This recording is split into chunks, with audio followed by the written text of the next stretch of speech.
How's it going?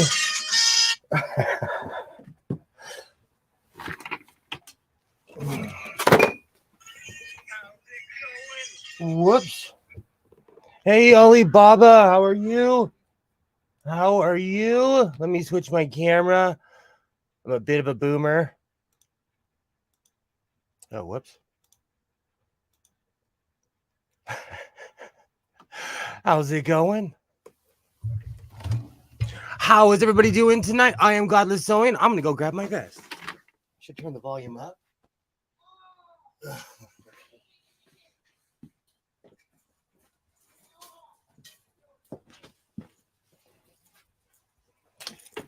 Yay. It is early. How's it going? How's it going? I have a feeling tonight is it's gonna be a barn burner tonight. I have a feeling. How's everybody doing? For anyone who watches this in the future, I am Godless Sewing, and this is the Godless Sewing channel. I hope everyone's doing well. Alibaba's here.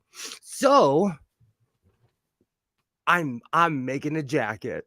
And I actually added side pockets. I've had a real problem with side pockets, but I decided, why not? So Alibaba, any adventures in sewing lately?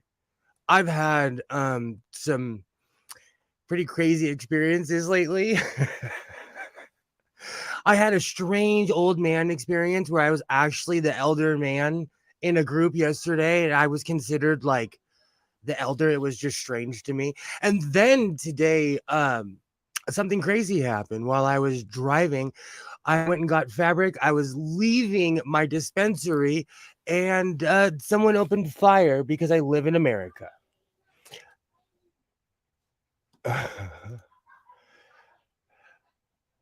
I wish I was in the second. There is a singer out there with what I think is a style 456, a rare set of attachments. Oh,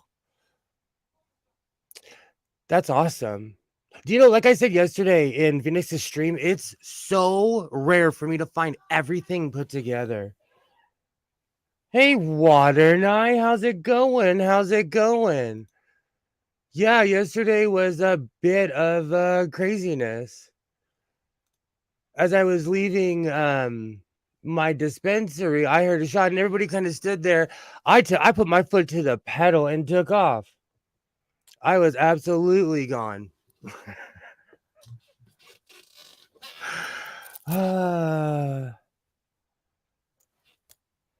So I think we need to address this right now. Elizabeth's identity was stolen. Somebody stole her identity, and they're claiming to be me. So listen. Whatever's going on, you're a board troll. Liz's identity was stolen, and it's in direct correlation with having a new relationship with somebody, and it's become an issue. So let's figure it out. I hope you do figure it out, Liz. I hope you do. Because it is an issue. And it's something that I think needs to be addressed immediately. Liz has been completely hacked. She's sent me over 45 messages on, I don't know. I don't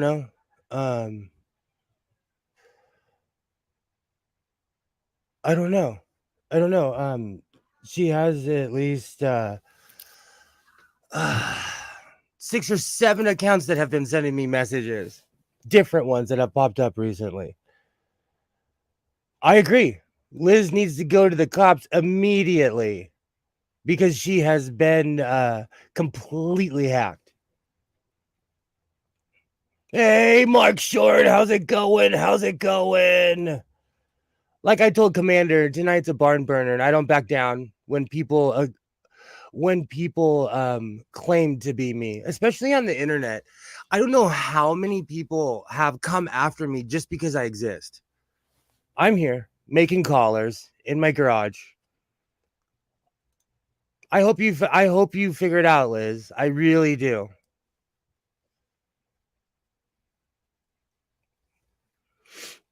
So I'm gonna be making. In the meanwhile, I'm gonna be making a collar because I've been working on this beautiful green coat here, and it's time to add a collar to it. So, what is everybody else working on tonight? Mark Short, how are you doing? How are you doing? So, yeah, so back to when I left the dispensary, I heard a shot, and everybody just kind of like froze. And it was so close that I felt the concussive force. So it was something near me somewhere. And I took off.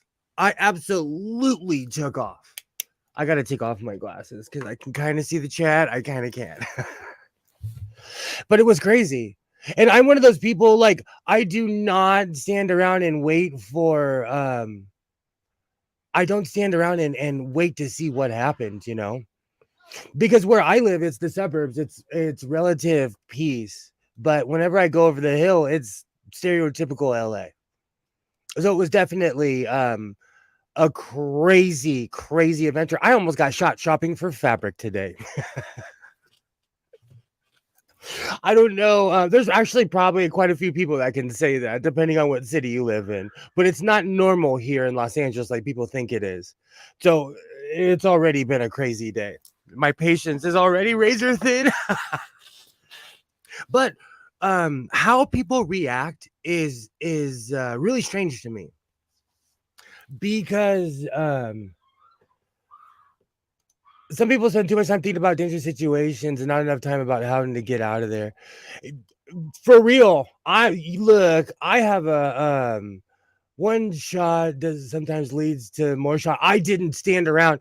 It was so powerful, Alibaba, that I felt the concussive force, and I was like, I have a saying, because I'm a child of the 80s and 90s, if life's a scary movie, I'm not dying in the first scene. Hey, butterfly, how are you? How are you?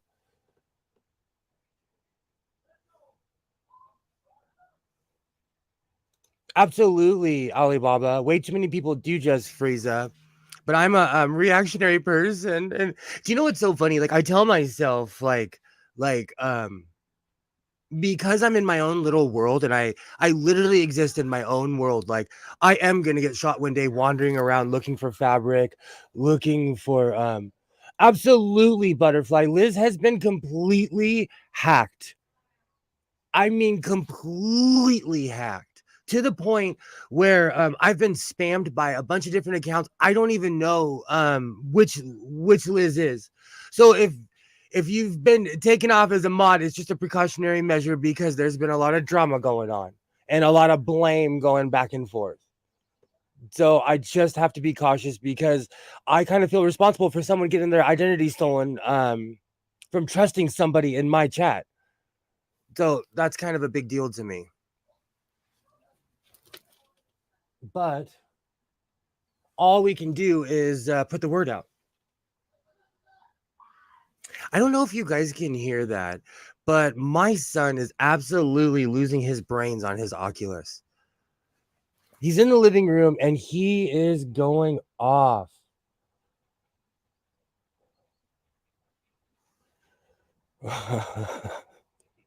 He has an absolute ball in there. You know what? I don't know at this point. I don't know anymore. So, and let's be real. Let's be 100% real. We are on YouTube. Do not trust anybody. Do it here we since we're family, okay? I'm going to tell you. If you see me selling crypto, it's not me. If I'm trying to sell you something, it's not me. One of the reasons I completely took myself away from the atheist community because it seems like every time something went wrong, someone had to go fund me. Anytime something went wrong, they were asking for money from the community. You will never hear that from me. I have a decent job enough to be a degenerate and go around and shop for fabric. My fabric habit is extremely expensive. Butterfly knows. Just oh, I don't like drama. Just like it's expensive. It's ridiculous. I get bored and spend too much money on fabric, even when there's a sale, because then my math's off. Because instead of getting like 2 or 3 items, I end up getting 6. So nothing but fun. Oh no, I used to stream with many people in the atheist community, but it became political to the point where um I don't know. It's just it when people are myopic, you can't share ideas. You can't have two sides of a coin, you know? And so what happens is that people, if you don't feel the exact same way that I feel, you can't be around me. And that's not conducive of the world because every day we go out in the world and we're around people we don't like. Every day. And if you like everybody, you're doing something wrong. I'm kidding.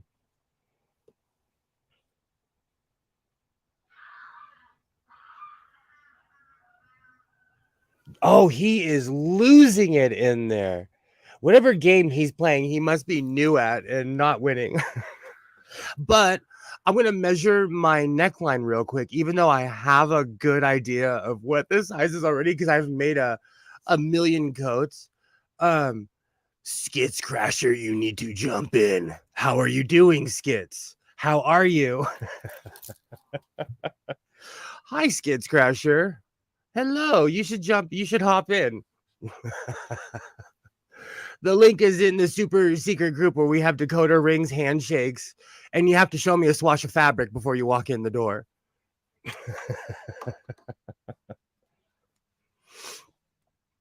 But yeah, I felt like making something extremely bright, extremely. I hear him. Could be the one that there are zombies that pop in and out and try to get. I do feel like Sowing of the Dead. Shaun of the Dead is, I absolutely love that movie. And so I feel sometimes like I'm Sowing of the Dead, just walking around. There was one Oculus game that was called Bar Fight. Oh my gosh, Alibaba, he's losing it in there. He's losing it in there. And my living room is fairly large. So you can run around and you can get crazy on the Oculus. You can get crazy.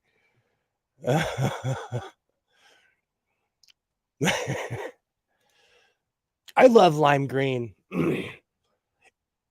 Hey, Sydney, how's it going? How's it going? Yay. Hello, hello. Long time no see. Long time no see. I really wonder what he's playing. I really like Alibaba. You put in bar fight. Now you have me really wondering what's going on.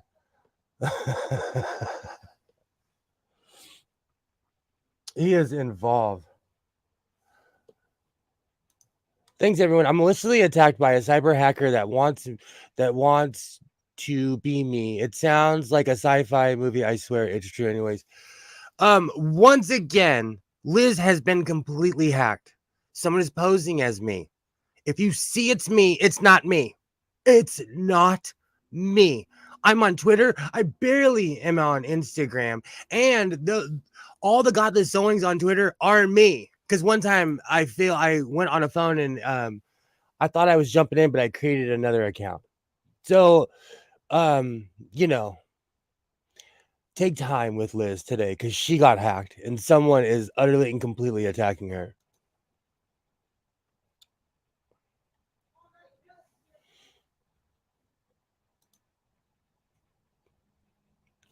He's playing something. He's losing it in there.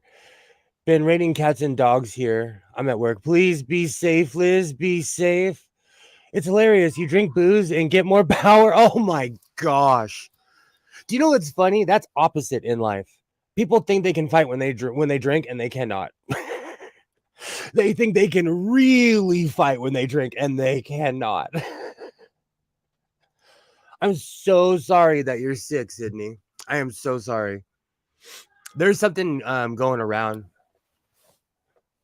I'm like Howie Mandel. Let's be real. I wash my hands ever since COVID. Like I am crazy with the hand washing. I'm unreal with the hygiene. So I get sick all the time because I have a low immune system, so I know how it is.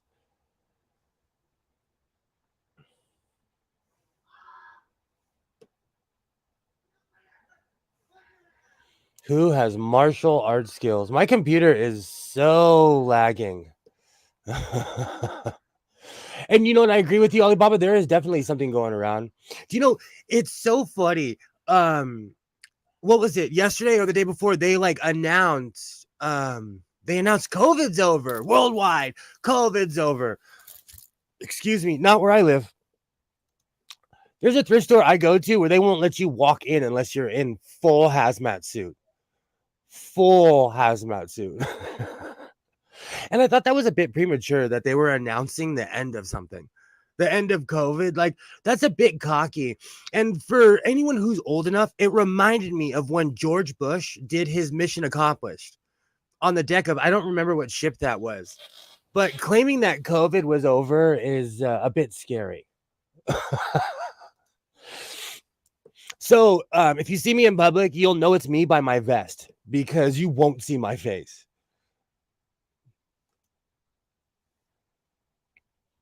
I agree. I agree, Sydney. They do lie. They absolutely do. But the problem is, like, what direction do they lie in? You know, because people are getting sick here, and it's respiratory diseases, whatever you want to call it. You know, but it's because they live in an area where people live in mass. Yay, butterfly! Hello, Liz. I'm so sorry that you got hacked. So true about COVID. I know people who have just recently got it online. People I know.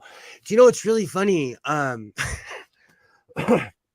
80-something-year-old neighbor got COVID, and we've been checking on him majorly, because when you're that age and no one, and you live alone, like that's scary. I have a Singer Featherweight foot controller question. I just opened it up and there's no springs. The foot controller works, but wow.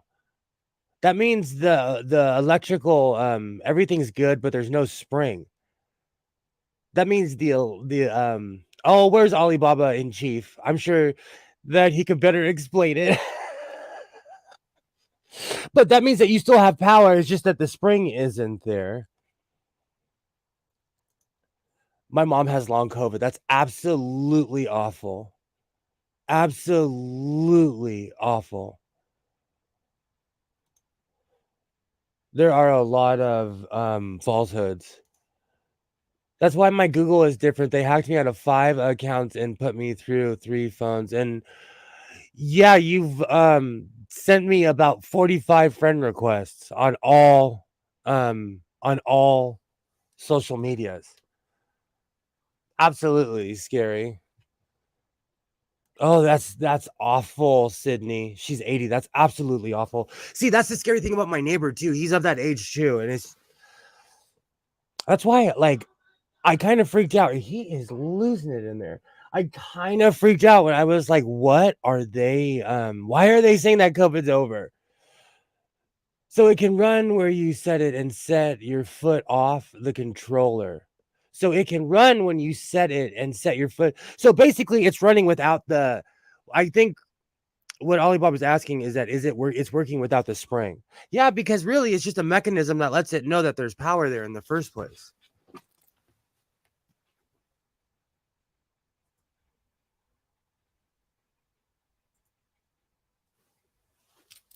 At least that's my guesstimation. Oh, before I forget, hold on. Here at the Godless Sewing Channel, this program is intended for entertainment purposes only, and the content is not intended to malign any religion, race, company, individual, or wigs. All opinions expressed by Godless Sewing and program participants are solely the personal views and do not reflect the opinions of every human being on planet Earth. Just a friendly reminder. Just a friendly reminder that we're all screaming into the void. Oh, that's a scary age. I'm around yeah, chronic fatigue is no joke. I'm around a lot of senior citizens. It's a button controller. It feels like there are internal springs or something. I thought it was running fast. I mean, full blast. See, that's the problem, though, is that when you don't have something to regulate it, it's just going to be either a slogging slow or it's going to go at 100 miles an hour.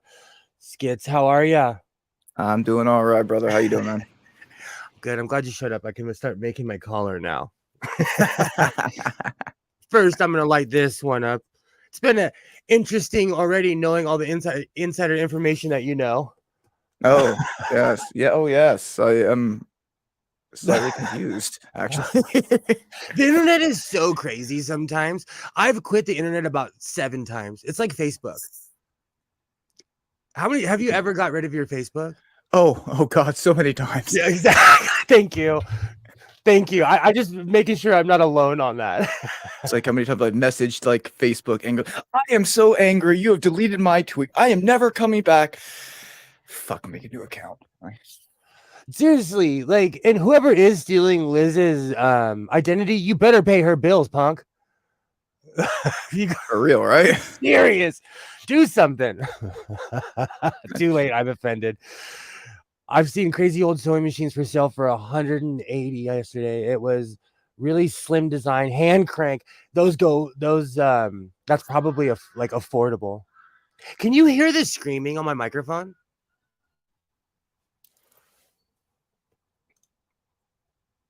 No? Okay. He is just losing it in there. Oh yeah. My neighbors know. My next door neighbor, his daughter is older, but she had Asperger's. So they pretty much know about autism around here. No one's a rookie around here. Yes, I have another controller. I can get parts. Just that's most likely the capacitor part. See, I knew Alibaba would know. I knew you would know. Yay, skits. Yay. Hey, Sydney. So today, in true suburban kid way, my 13-year-old son walked up to me and said he wanted to buy the truck that was around that my neighbor is selling. I was like, you know what? Because maybe that'll teach him responsibility. Like, change the oil, take care of it until you can drive. I can take him up to the ranch. We have big parking lots around here where people teach their kids where to drive anyways. There you go. And when that time does come around, he has his own vehicle, and yeah, exactly. So just let me know when he's on the road. I can make sure I'm not.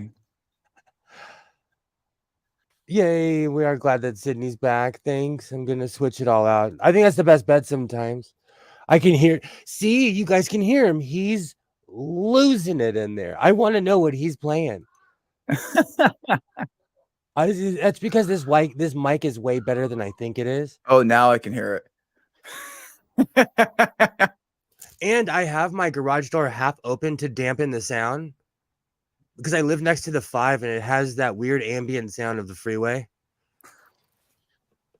It's white not working. Noise. Yeah. When I moved out to the country my first time, I could not sleep because I was I'm from the burbs. Being from the suburbs is different than the city, but it's kind of the same thing in a weird way. Oh man, when I got back from my deployment to Iraq, it was so weird not hearing constant noises, be it yelling, gunshots, explosion, what have you, generators. Yeah, it was so weird. And to this day, like, I can't sleep when it's quiet. Like, as you will know, like, I always have Star Trek Next Gen playing. Oh, yep. We probably fall asleep. We probably fall asleep to the same. I am obsessed with the episode Tin Man. I don't know what it is. It puts me out. It like, I don't know if it's because the whole episode they're just kind of like this the entire episode. So why don't I try to like I do. And I'm one of those people that I want to make them like re-roof the house or something if I bought them the truck. But to finish the story, we walk up to the truck. It's a 1989, 1990 Ford F-150. The grill's been changed. It's clean. It's actually an off color of this lime green. Oh It's God, really cool looking, right? Guess how much money he wants for it? how much? 10,900 for an F. Oh man, you know what's so funny because everyone has cameras around here. I said 10,900 so loud that all the I could see all the what are those cheap Arlo cameras turned on because they're like, uh-oh, that crazy guy screaming again. Uh-oh. Isn't he on probation? No, I'm not. But the funny thing is, that's a lot of money. For a freaking 90s, what would you say? A 1989, Like, 1990 Ford F-150. good God. Yes. Yes. How many miles, just out of curiosity? Not I that don't know. any mileage would justify 10 grand for a freaking 30-year-old car. I walked away laughing because I told my son, like, hey, bro, you know what? Look, I'll buy it for you if it's anyone up to like 2,000, 2,500. I'll even go 3. I'm feeling generous today. You need some responsibility in your life. And I'm not into pets. Ones that live in the house. So You can take a truck to a scrapyard, but try doing that to a dog.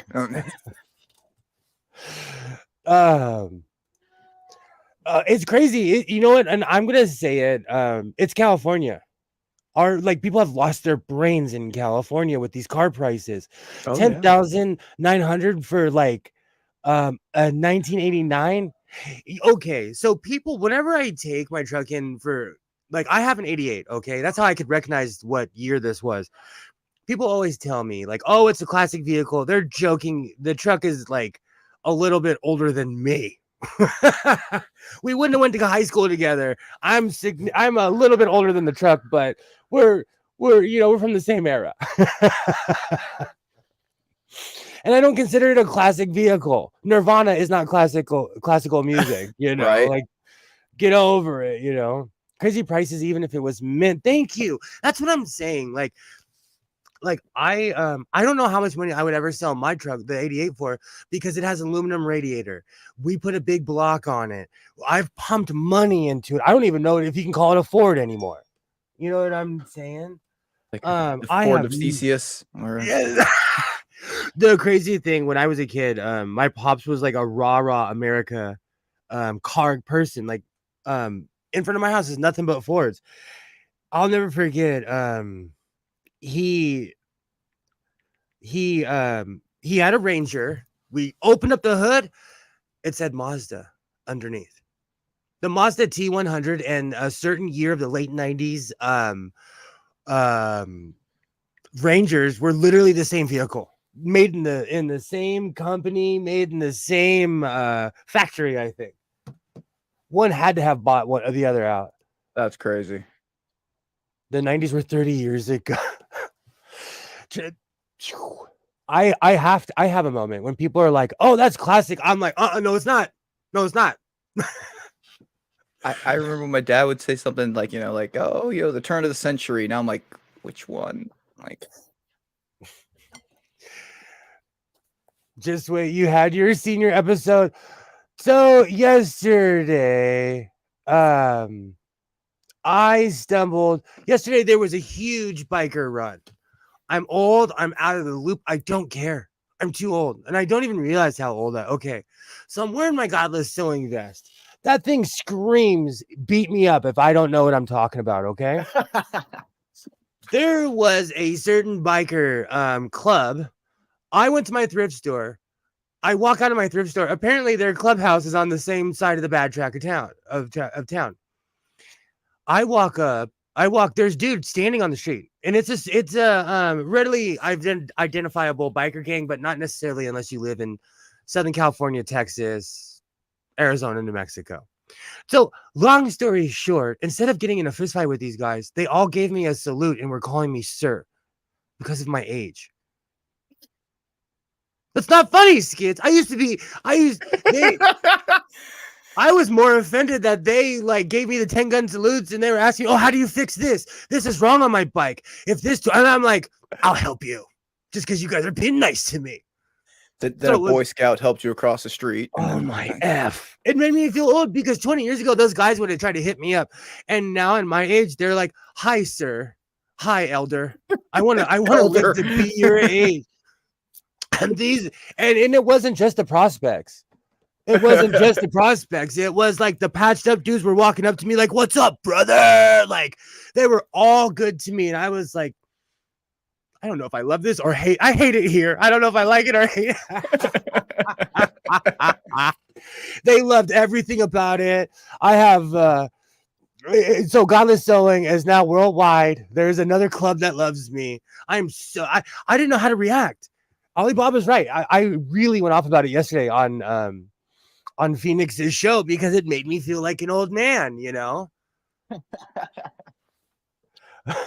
I think it was my turtle wax shine mark. I got sued so many times. It was ridiculous. It was ridiculous. And they had these young men had so much respect. I actually respect that club. I heard nothing but horrible things about them. And they were like nothing but respectful young gentlemen. Was it the Vagos or was it like? Yep, that's exactly. Oh, okay. They are so effing deep.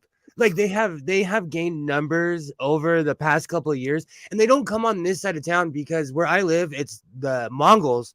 And then if you go anywhere up the 126, which is near Ventura, that is Hell's Angels area. So it's basically like a truce. They don't come over there and no one comes over here. Matter of fact, I have never seen black and red vest on this side of town ever in my entire life of living here. And you see Mongols all the time. So it was weird. They were so nice to me and they didn't even try to recruit me or anything. They were just like it made me feel like I gotta highlight Mark Short's comment again. It was my turtle wax shiny shine on my head. I don't know what it was. Oh my gosh. And they were deep because they weren't like that 4 or 5 years ago. And maybe it's because I was actually there. And it's a spectacle when you see 400 or 500 bikes at once and everybody's wearing the same sweater, you know? It was really weird. Maybe they're trying to clean up their reputation. Maybe they're trying to be. I mean, you know, Hell's Angels does like toy runs all the time, and they're still dirt bags. So it's like True.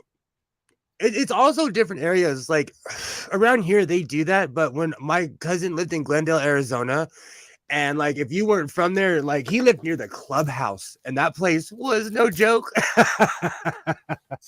You know what's really funny? I the only reason I haven't started making bags is because they kill sewing machines.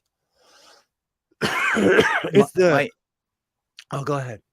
My aunt, throughout me growing up and as far back as I can remember, that's what she did. She made handbags, and I remember she had sewing machines everywhere. And I remember the first time I used her scissors to open a box, and boy, she you know, like, and I'll "This is tell my you what. sewing scissors." It's because if you get any gunk on them, it really gunks up the clothes. I've learned that the hard way. I've done that with needles and the really cheap Velcro that like is adhesive. And I'm a stickler on details, so I'll sew around the edges, and it kills sewing needles every time. Just need the right sewing machine for bags. I was thinking about getting a cobbler because I was like, I'm one of those people who I was like, okay, I'm going to pay this guy to resole my boots. And then when I found out how much, of course, I came with 9 pairs of boots. So I Oh wasn't my god! I save all my old riding cowboy boots. And like, I was like, if I can ever afford to, I'll do it. I'm still surprised you're still with us after the scissors faux pas. My father was like that. Aw, this reminds me of a story. When he was old, when he was getting old and senile, like I would always use a pair of scissors, and every time he'd be like, every time you use those things, I lose those scissors.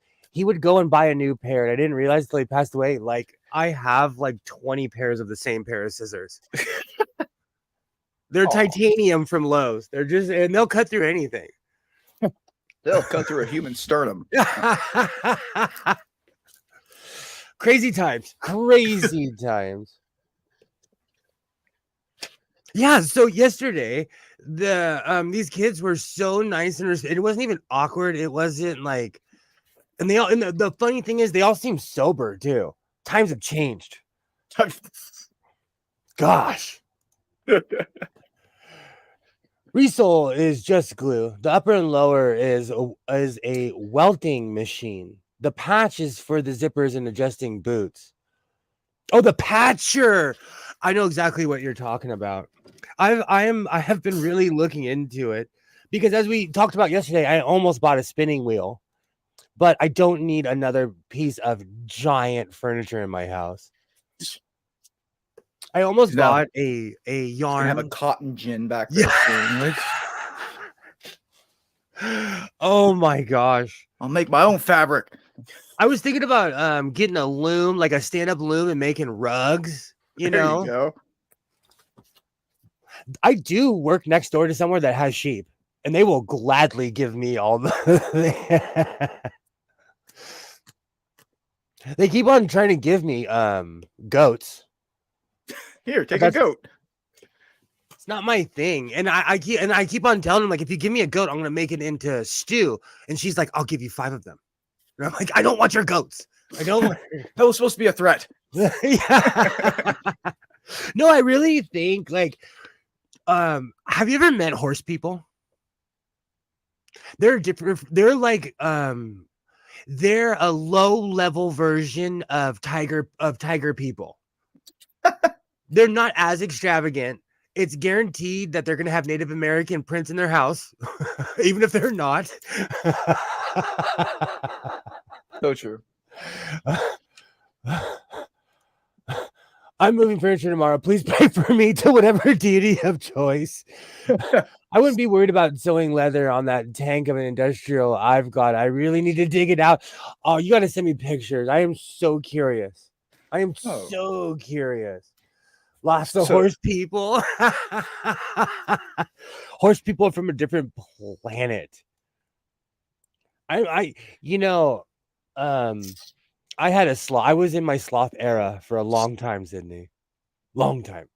So I just got a bunch of these for like swag at one of the places I help run, and it's the Velcro.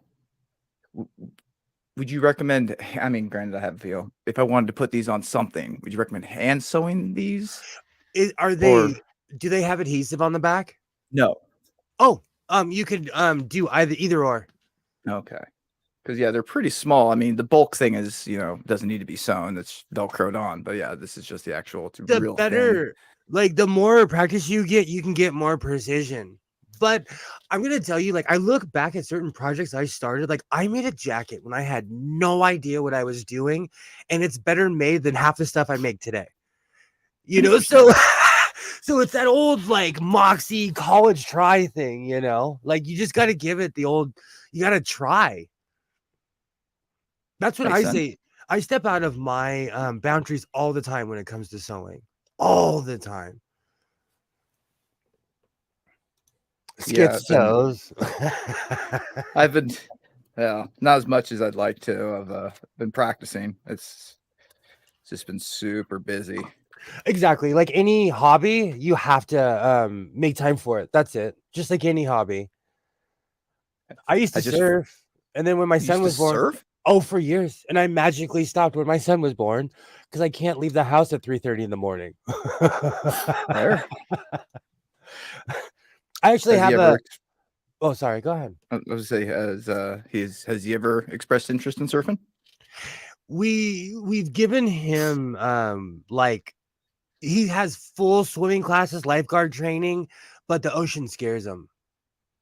I Me don't too. blame him.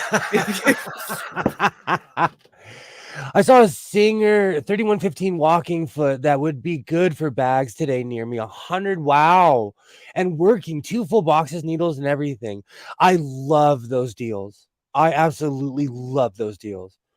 I was thinking about sacrificing one of my 1950s Singers as well, because those are industrial machines. So I was thinking about doing that for leather work. I need to get back to leather work because my pleather pants were a debacle, and I used to be dead to rights with leather. I was the leather daddy before COVID, and then I gave up and gained 50 pounds. Godless leather daddy. Oh God. That's a fan. That's an OnlyFans channel right there. So you know what, Sydney, when I was a kid, the ocean terrified me because it's endless. And I got caught in a rip current one time in Manhattan Beach, and it caused a scene. And I'm surprised I still go in the ocean sometimes. You know what's funny, Alibaba? I'm about the same distance from the ocean. It's about 40-minute drive from my house.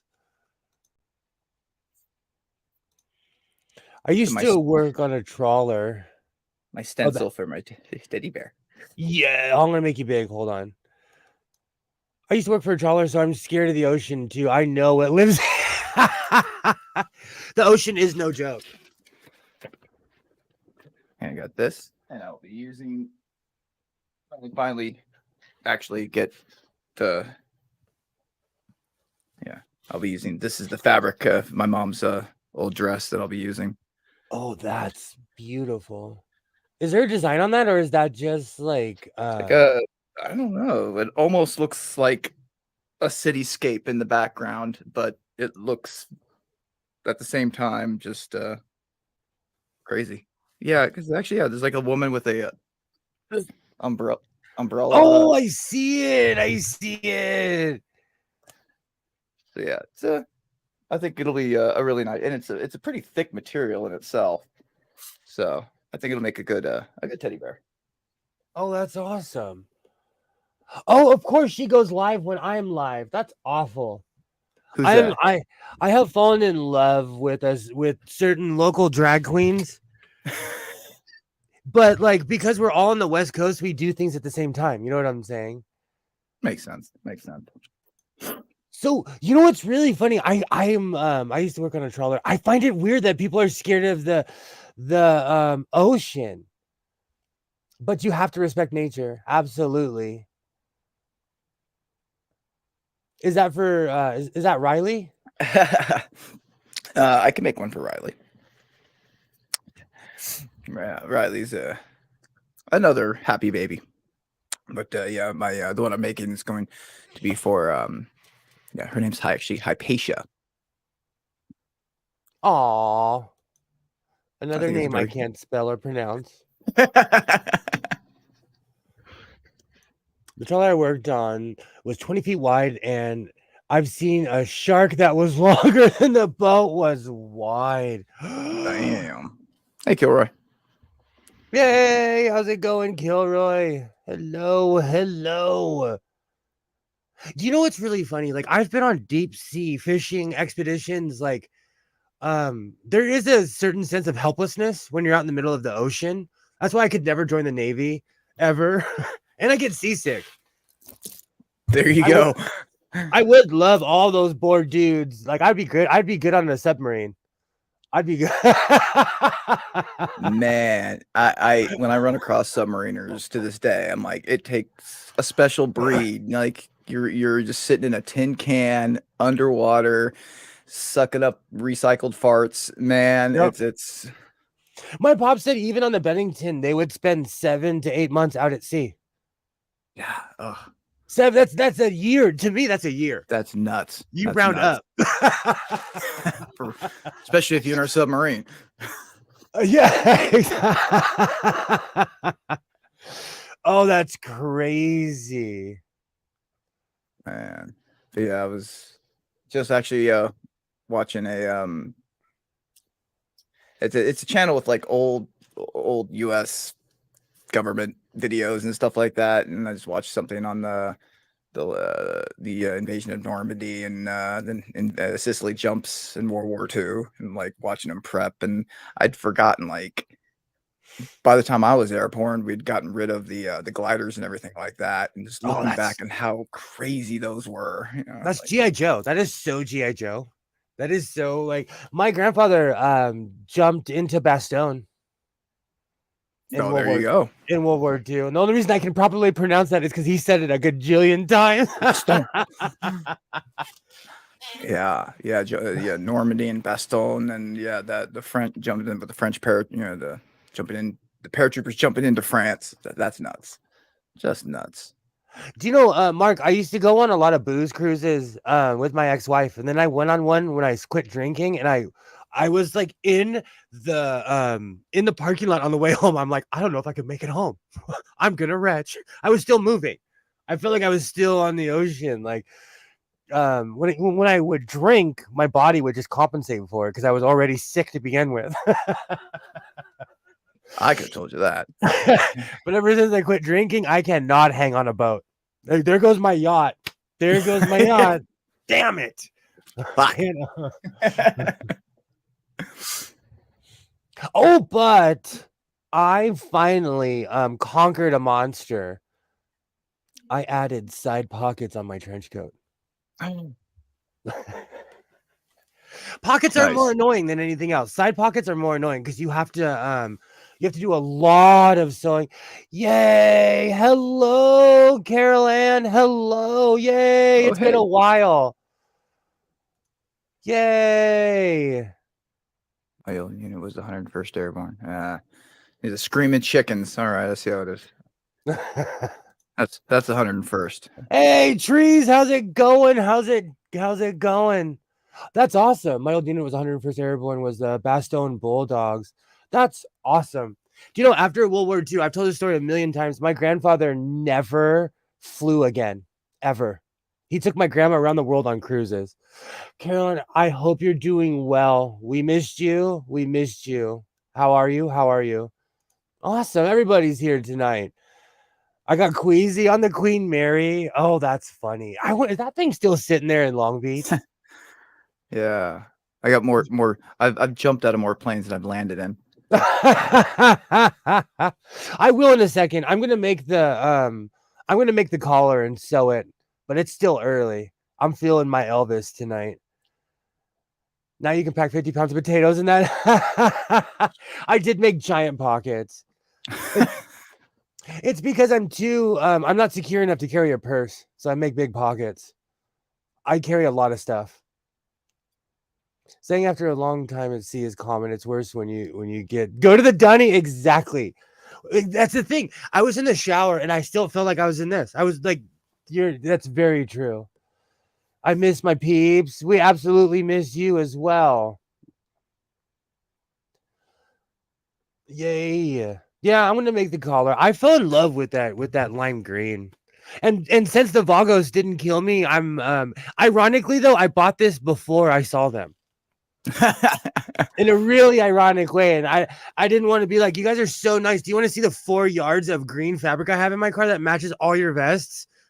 I wonder how they would have would they have reacted the same way to you if they would have like ran across you sitting cross-legged in the fabric store, like I come fierce. Like, I smoke J's in public. I look scary. Like, they were super nice to me though. And like, respect is a funny thing. Respect is such a funny thing. Yay, Carol Ann. They were so nice. Because I always jokingly say that this younger generation has watched too much television, so the younger bikers, like, they think they're so tough. Like, bro, no, you follow more protocol than the military. Gosh. I'm sure Sons of Anarchy had something to do with it. That thing, man. All those companies should be paying them. They have sold more motorcycles than Harley, Indian, and any company ever could. For real. I'm okay with carrying on how light. I'm okay carrying on life. How's on? Thank you for caring. We absolutely do care, Carol Ann. We're here for you. You know what? Honestly, this just like having community when my dad passed away, it really helped me. It really it was just even sitting there and geeking out on certain videos and just not having to constantly feel bad about myself, you know. It helps. Absolutely helps. Oh, where'd trees comment go? Oh, I'm not scared. I'm slow tonight on the chat. I was Good aerosol, old not aerosol. airborne. I repelled. Oh, that's that. See, that is so. My Dope on a my rope pop infantry. my pops used to always say Love you guys. like leave people alone because you never know what kind of training they have. You know, don't ever run up on anybody because you never know. For real. I mean, I look relatively unassuming, you know, like you don't know the shit that I've seen. That is, I am officially the Big Lebowski and you're Walter on that one. We need a Donnie. Just so we can It tell was him to weird shut up. yesterday. Like being the elder biker, it was weird. It made me feel old. It made me feel so old, and I'm still mad about it. Those kids were so respectful. I see them everywhere too now. Everywhere. They were so respectful. Aerosol seems like some shit out of a movie. Absolutely. I I'm mean, so Black Hawk Down. I mean, do you know what? Oh, do you know? So, because he got his money and copyright for it, my brother, there's a scene where a young man pops out of a door, and there's a young African kid with a gun pointed at this young man, and the gun jams. That is my brother's story. crazy. Yeah, that he was there, and that whole scene was my brother. And he'll tell anyone who will listen because he's gained a significant amount of weight. But let's be real. That was like 30. How long ago was that? You know what I'm saying? Like, let's be real. Like, you know, he was a plucky young 19-year-old kid. Now he's pushing almost 50, you know. I have not talked to anyone in days concerning or talking. Absolute. Sketchy literally look like some random dude. Some random dude. Do they call you Mr. Godless? They did because that's my patches say Godless. So it was really strange. They were so respectful. Those young men were so respectful. If someone sneaks up on me, they don't know, but I will hem their pants before they. Do you know what's so funny, Butterfly? When I see these young kids, because people are bringing back the Jenkos and everything, I'm like, look, if you're gonna make your own pants, just hem the bottom. You did all that work to make your own pants because they're walking on their pants. And I want to, like, the parent in me wants to be like, hey, I have a sewing kit in the car, kid. I'll give it to you. Fix your pants, kid. Like, I'll show you in the Godless, stop trying to get kids to take off their pants. Someone's going to clip that, and we're both going to be on a list now. Someone's going to clip that. You know what? It trips me out because the 90s styles are coming back, and I see these kids, and I'm like, oh, you think you invented that, huh? What about that Alec Baldwin shooting on this set? How does that shit happen? Complacency. Okay. And you have to not know what you're doing. Who randomly is pointing, like, even in a movie setting, you have to like stop and think about what you're doing, you know? And I've said this a million times. We no longer have kings and queens, well, at least in America. But we are the serfs. We are the peasants. If you are not rich and famous, it's them and everybody else. You know what I'm saying? Like, even people who are famous, who are not rich, get more respect than people who are middle class. You know, I say this all the time. Caitlyn Jenner offed someone on Pacific Coast Highway in her car. If any of us, as Skits and I, had done that, whether we were in right or wrong, we would get at least 7 years, 8 years for that minimum. You know, so there's a double standard for rich people, especially here in California. Man. So yeah, like I was noticing like the other day, well, I'm sure everybody's noticed the big uptick in just the shootings and everything. And I can't go on YouTube without seeing another city mass shooting, another city mass shooting. And then just the other day, I turn on the news and I see my city mass shooting. I'm like, well, fuck me. Here I am. Hold on, you live in I'm not gonna dox you, but I know exactly where you live, dude. That's Yeah, crazy. for real. That's crazy. It's taking everything in me not to say it because I know a few people. Like I had an ex-girlfriend that lived there. She's moved way away. She's like moved to Texas. She lives in Louisiana now, but like wow. I know someone that went to school there. Quite a few people that wear the sweater around my town. you see, I won't dox you. These kids are bringing me back to when I was their age and having completely ragged hems. It was in the fashion. It was. Trying again. Clothes dragging on the ground is gross. I agree. Especially when it gets wet. Oh god, it drives me nuts. You're reminding me of the El Nino year. That was the year I learned to hem my pants because it rained for like 9 months. Do you know what the funny thing is? I said this the other day. I have tuned out. I've gone back to watching all my VHSs. I've gone back to watching Penelope Keith. Right now, I'm on season 2 of No Job for a Lady. It's on YouTube. It's just an old 90s sitcom. Penelope Keith was in a million sitcoms. I'm tuned out. The world has lost their brains. They have. I don't know if you heard earlier when I was coming back from today when I was buying fabric. I went and bought fabric. I went to the dispensary, and on my way home, I heard what I thought was a gunshot and heard the concussive and felt the concussive force. Everybody froze. I took off in my car through a red light. Man, let me tell you, if life's a scary movie, I'm not dying in the first scene. Oh, Carol Ann, I missed you. I'm so glad that you're okay. They say if you wire it the first time, you can wear it the second. You know what? It's all about self-care. I had very picky parents and a grandmother who was basically a seamstress. So if my clothes even appeared to be off, they would be like, "Come here, kid. What's wrong with you? You on drugs? Come here." You on drugs.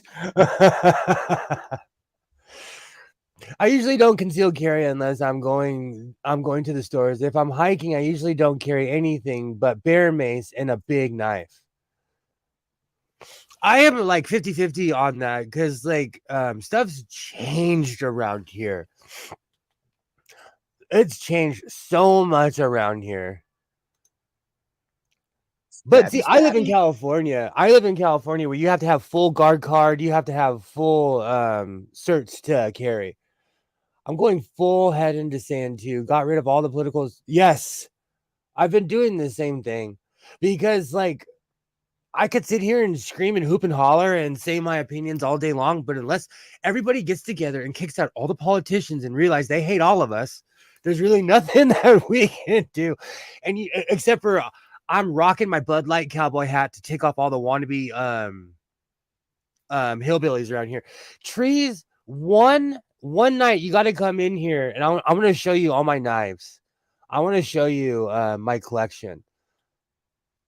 I have a World War I bayonet. I have all kinds of crazy stuff. No good shit on TV, but I have to say, Will Trent on Hulu is pretty good for new shows. Please, Carol Ann, please. I take all recommendations. I am in such a show hole right now. I am not going to know what to do with myself when hockey's over. When the playoffs are over, I'm going to go into depression. I hate autocorrect water knife. I hate it. Look at the trees. That's not a knife. That's greatest movie of all time, Kilroy. Crocodile Dundee. You played Knifey Spoony before. Simpsons. I'm down for a knife stream. I have an insane collection. And I found a Yahtzee knife in a foreclosed house. It's probably a replica, but it's a Yahtzee knife and it says something in German on it. Have a good Oh, night, what? everyone. Oh, that I'm like, why is there a knife in Yahtzee? Oh, that's what we're doing. Take Yeah, care, my Liz. Please take care of yourself. For those who don't know, Liz was completely hacked. Like 100%. Someone's making false accounts in my name, in her name. Um, I'm a complete pirate. If it has Bitcoin, it's not me. Just know I'm a pirate. I'm an old man. I wouldn't even know where to begin. wonder if is it just on Twitter? It's everywhere. She sent me on every platform I'm on, she sent me over like 10 friend requests from 10 different accounts. Oh, damn. That's hacky hacked. Yeah, because you saw my Twitter got ganked that one time. Yeah, but That's why I always make that joke about Bitcoin because of you, because because someone like you sent me a message. I was like, cool, what's up, Skits? What's going on? And they were like, do you think about Bitcoins? I was like, mother, I should have screenshot. I said, mother effer. I know you were not Skits. I know I you were know.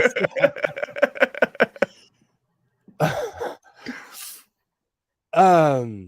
Yeah, it's crazy. I don't That's why, like, if you don't know the person or see the person, don't trust it. I have Public Enemy in my head, like, no, don't trust it, man. You can't trust it.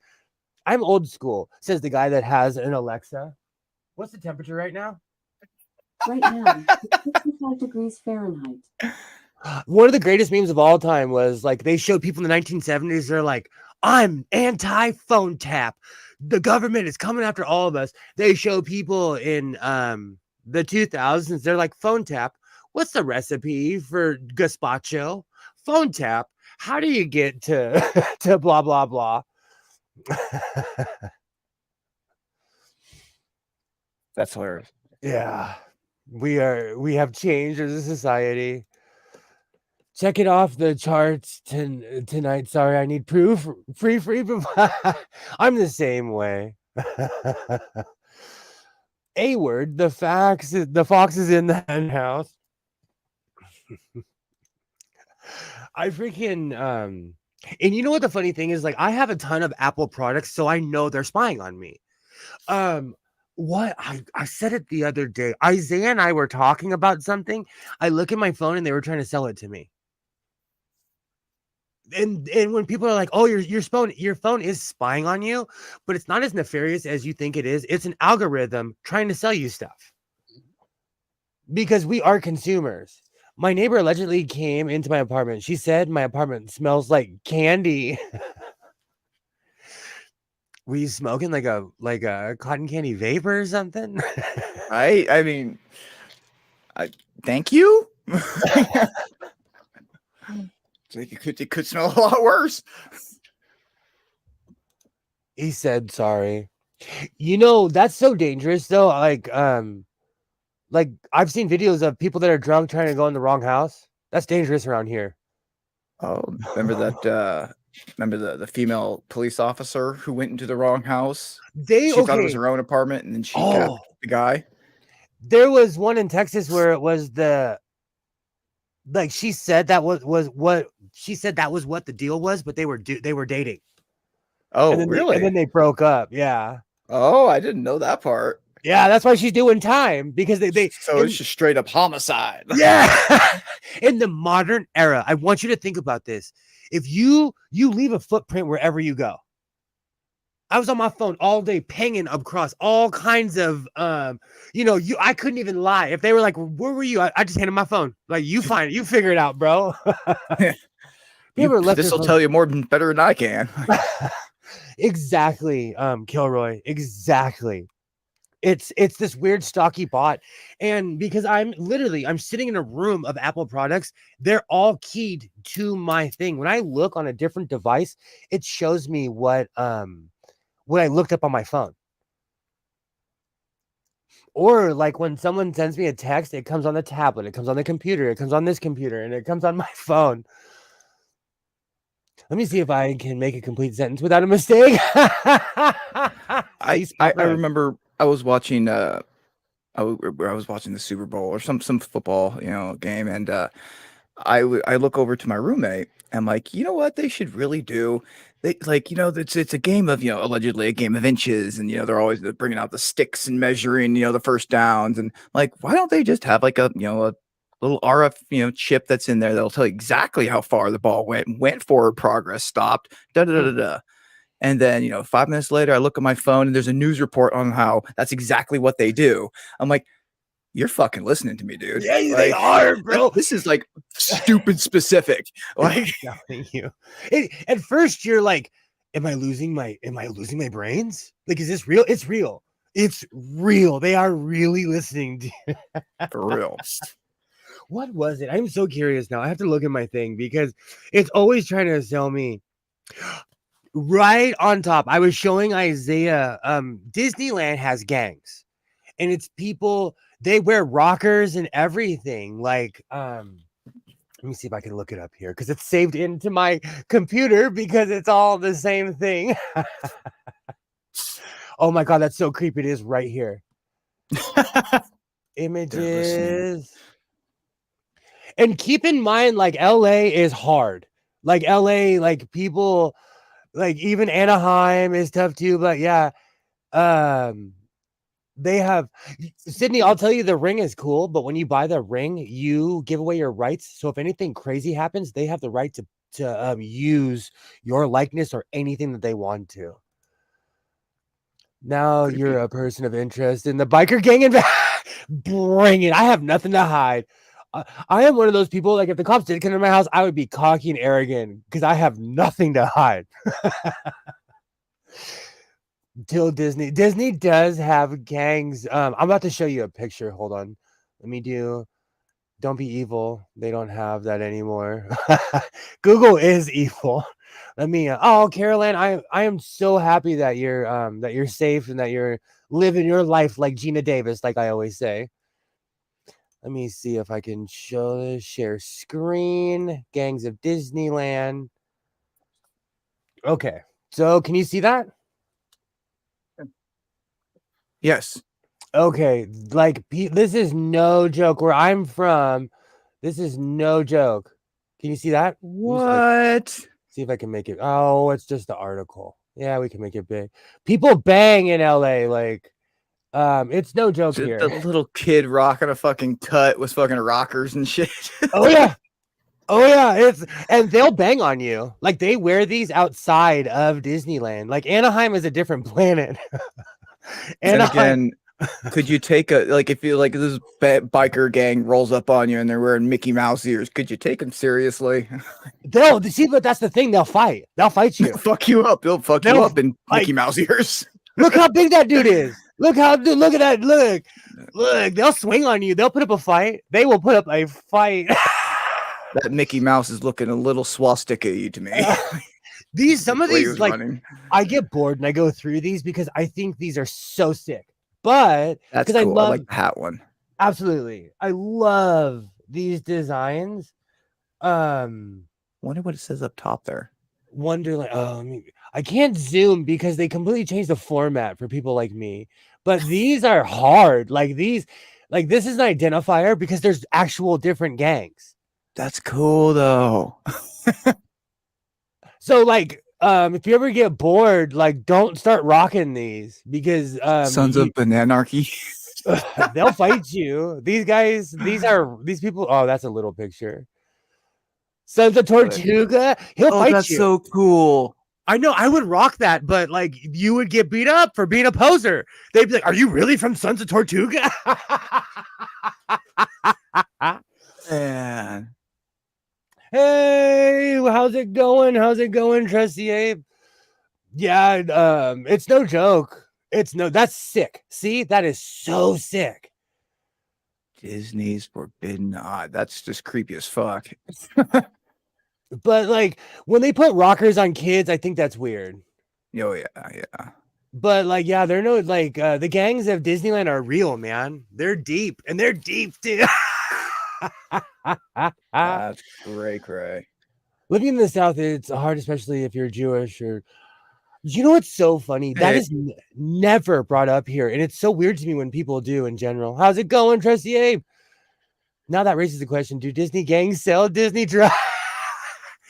Those Disney, you mean, have to be on drugs little to pay them. ecstasy pills that look like Goofy. Like, You have to be on drugs to pay those prices. You know how much it is for a 1-day ticket, Alexa? How much is it for a 1-day ticket at Disneyland in Anaheim, California? From ultimaterollercoaster.com, the price for a 1-day ticket to Disneyland is now $41 for adults and $31 for children. I'm gonna have to look that up again. That doesn't seem right, but if that doesn't seem right, right? Like, because I was looking at like Six Flags, because I've never been to an amusement park before, but I've never been to Disneyland, and I was looking at like tickets to like Six Flags, take the kiddo to go do roller coasters and all that, and especially if you get the fast pass and all that, you're shelling out hundreds upon hundreds of dollars. let me know if you go. I live within walking distance of that place. I'll bring my cynical teenager. There we go. My kid comes out like, I'm voting for Trump. Do you know his mom and I, we support his craziness, and like he's grown out of it, but like I have such souvenirs. I have a 2020 Trump yarmulke. I have a Ron DeSantis flag. I have every phase he's ever been through. So if I have a video one day when I'm like burning all this stuff, I haven't lost my mind. I just want to see you in a little yarmulke.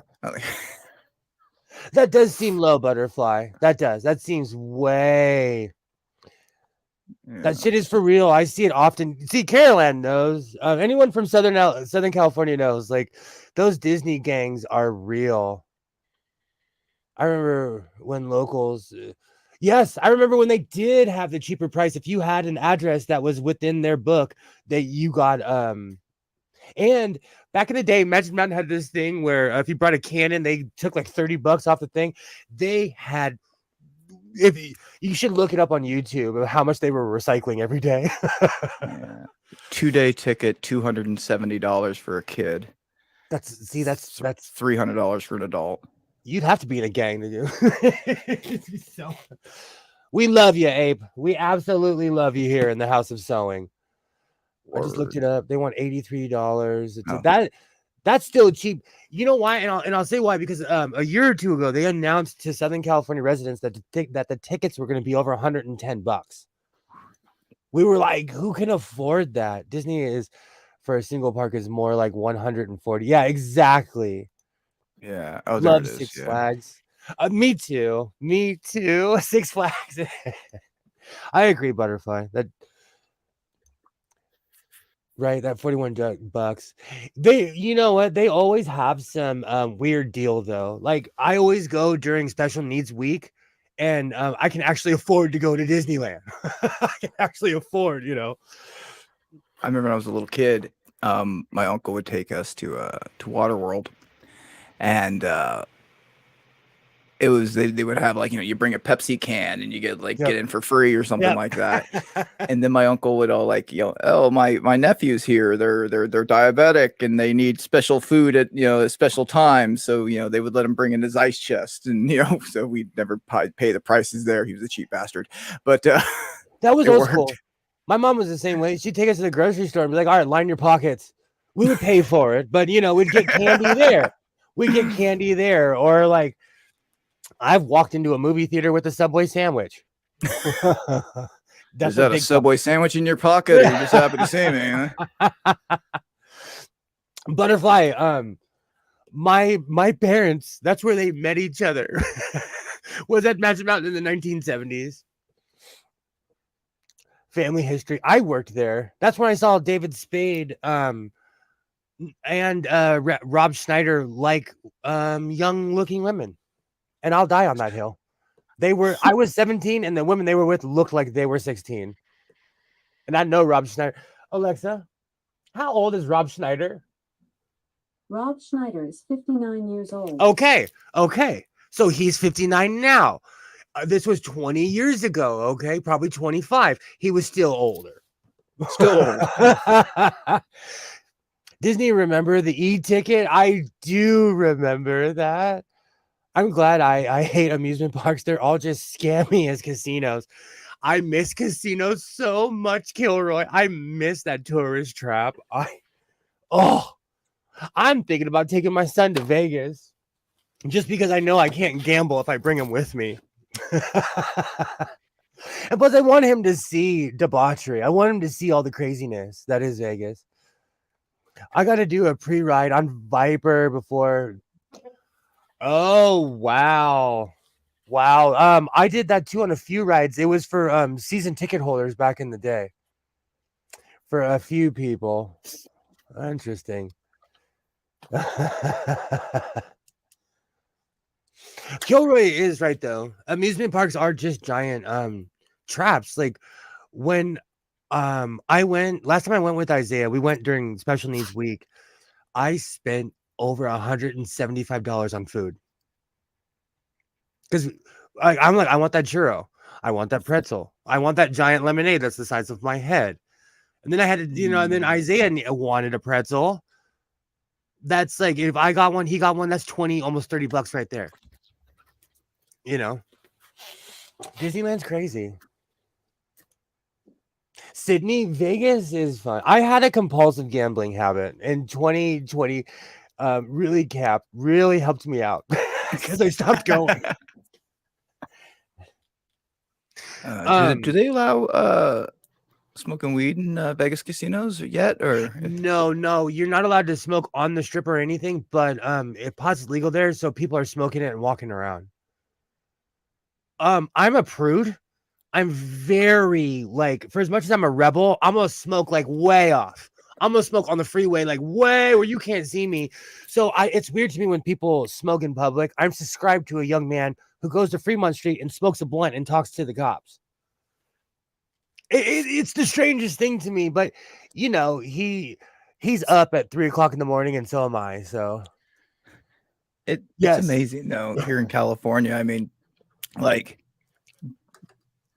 just today, I ordered online, paid with my debit card when he got here with a little machine, and got a bunch of weed. And man, just a few years ago, this was a felony. Yep. And you definitely couldn't pay with a debit card. Every time I go to the dispensary, it's it's the happy place. People are so polite.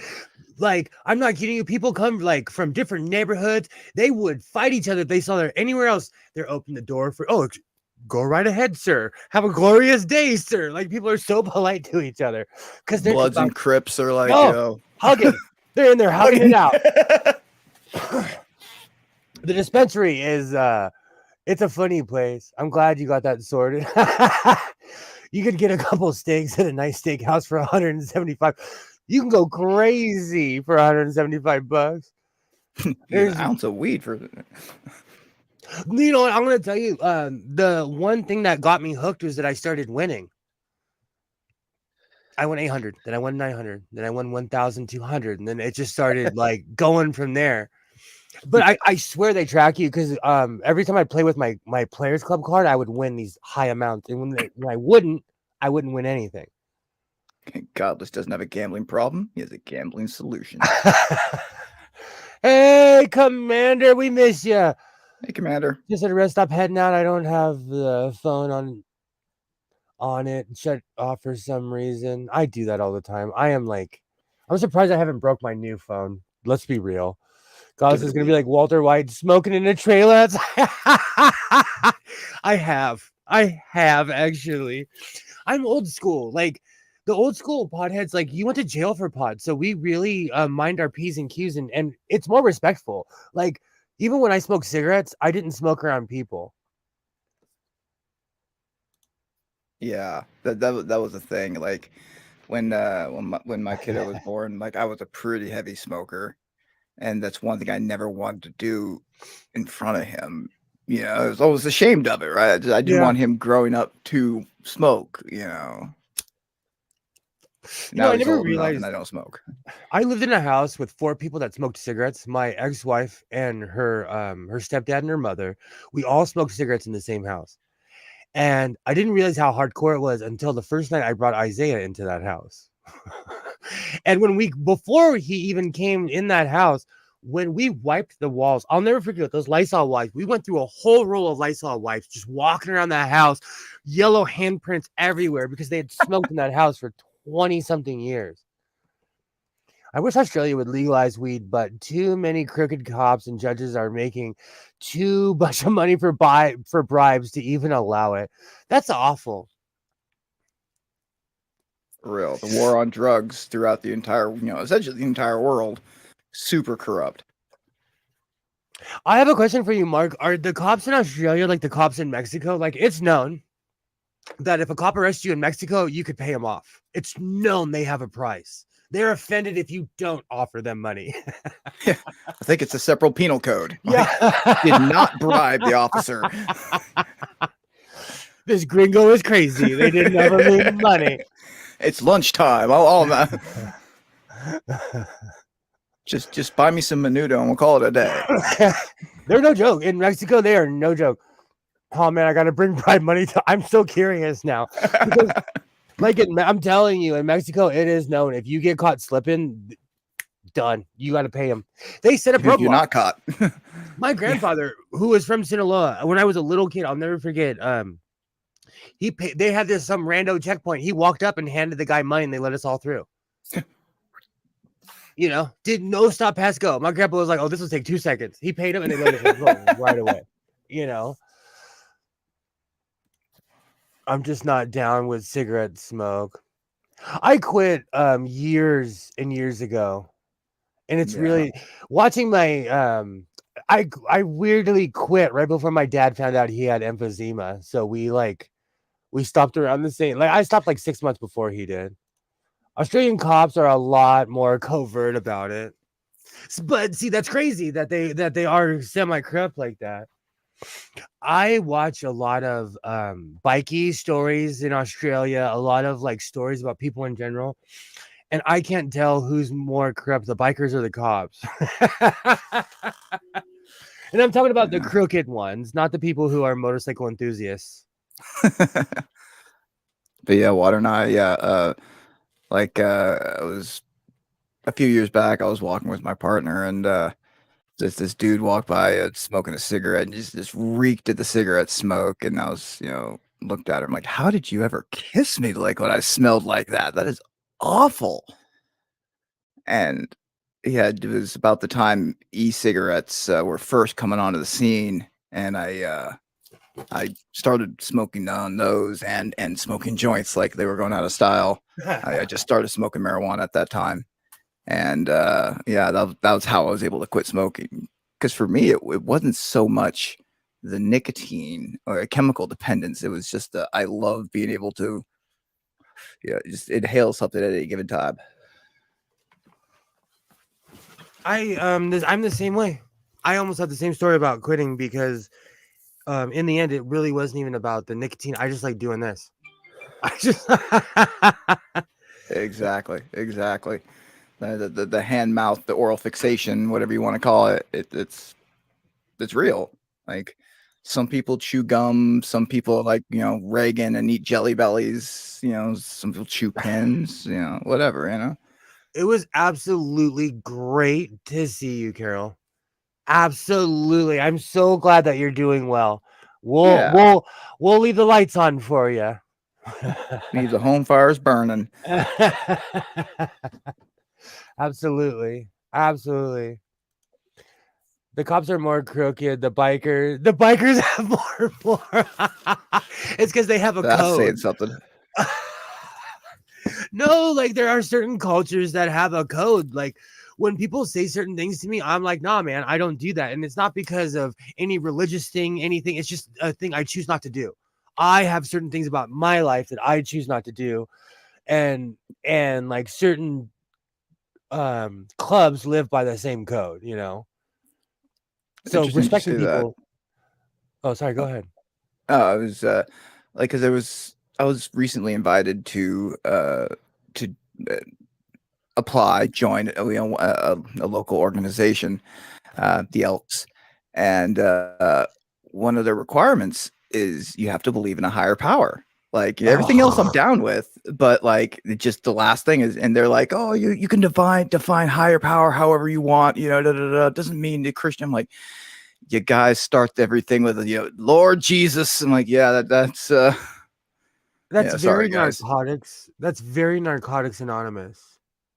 Right. Of saying like because they'll tell you, oh, we're because they claim to be an atheist organization, but they start everything with a Catholic prayer. Right. When one of the steps is, admit that there's a higher power or something like that, or yeah, Exactly. it's like, dude, can like, like your organization or whatever, or your mission to get people to quit smoking, meth, cool. Your organization, helping a lot of people, cool. Do you have to include the thing about God? Like, That's why I class with a lot of organizations in general, because really in the end, if they believed in what they if what they believed in was true, it wouldn't affect them if you believed in their higher power or not. Like why does that hurt them? That's always my beef. Like I don't yeah, force anyone to live their life like me or do anything that I do. I've always found that strange. That's a really weird way of controlling someone. There's been right, studies that show that eventually organized crime turns into a very moral society. Gangsters sure. have more rules than the average person. That is an issue. People think that you can't have morals without the 10 commandments. Absolutely. Right. Absolutely. And it's crazy. Like the organizations I do belong to, they don't require, require, you to believe in a higher power. Things like, the Veterans of Foreign Wars or AMVETS or Disabled Yeah. American Veterans, all those organizations. Yet all of them still, creepily enough, require you to stand up and salute the flag, say the the Pledge of Allegiance, and then they do a prayer, which although technically non-denominational, often ends with Jesus and thing in Jesus's name, like, okay. Yeah, it always depends on who's in the room. Oh man, I don't miss those days. Like when saying out loud the Pledge of Allegiance, it's weird. I always leave off under the part that says under God, and I'm always afraid, like, so it's gonna like, you didn't say under God, atheist, and like like just start pointing at me and I was watching this comedian that I really respect. He passed away a couple years ago, and I was shocked to find how much he hated atheists. really, I was shocked. It's more of the stigma more than anything else, because people in the end, and it's human nature when people are like, you don't believe what I believe, and then they judge you accordingly. It could be about, oh, you're not in the same sports team I'm into. Oh, you're into those guys. Like, as human beings, we could find anything to hate each other over. And I agree with you, Kilroy. That's one of the reasons I could never join any of those old folks clubs. They think that you got to pray and pledge allegiance before you tie their shoes. So true. So so true. sad. I'm trying to think, did the Lost Patrol do that? It was a different time. It was the 80s. They smoked and drank in their meetings. I'm trying to think. I don't think they did. They probably did the Pledge of Allegiance, though, because they were the definition of like crying over the flag patriots, Yeah, there's a very to a lot of the organizations, that at least the ones I belong to. They're very, very structured. They're like, they start Pledge of Allegiance and then a prayer, and then they bring out the POWMIA, and then Yep. then old business, new business. They use Robert's Rules of Order and motion this and second that, and They fly that flag at the main hub for my side of town. Like on the other side of the freeway, there's the what are they called? Oh, I'm just totally having a brain fart. Kids, do not smoke. The mail people, the mail carriers, the United States Postal Service has a major hub on the other side of the freeway by my house. I mean, like, that's where they park all their Jeeps. So when you drive by, it's a building with a giant parking lot. But today when I drove by, they have the POWMIA flag. at the post office.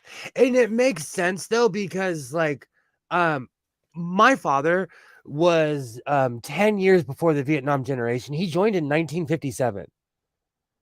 And so my references to Vietnam are literally 10 years more than like he was there from 1957 basically until the 70s.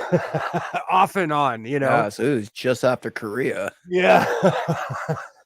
Oh, he had crazy stories. He had crazy stories. He joined when he was 17 years old too. That's nuts.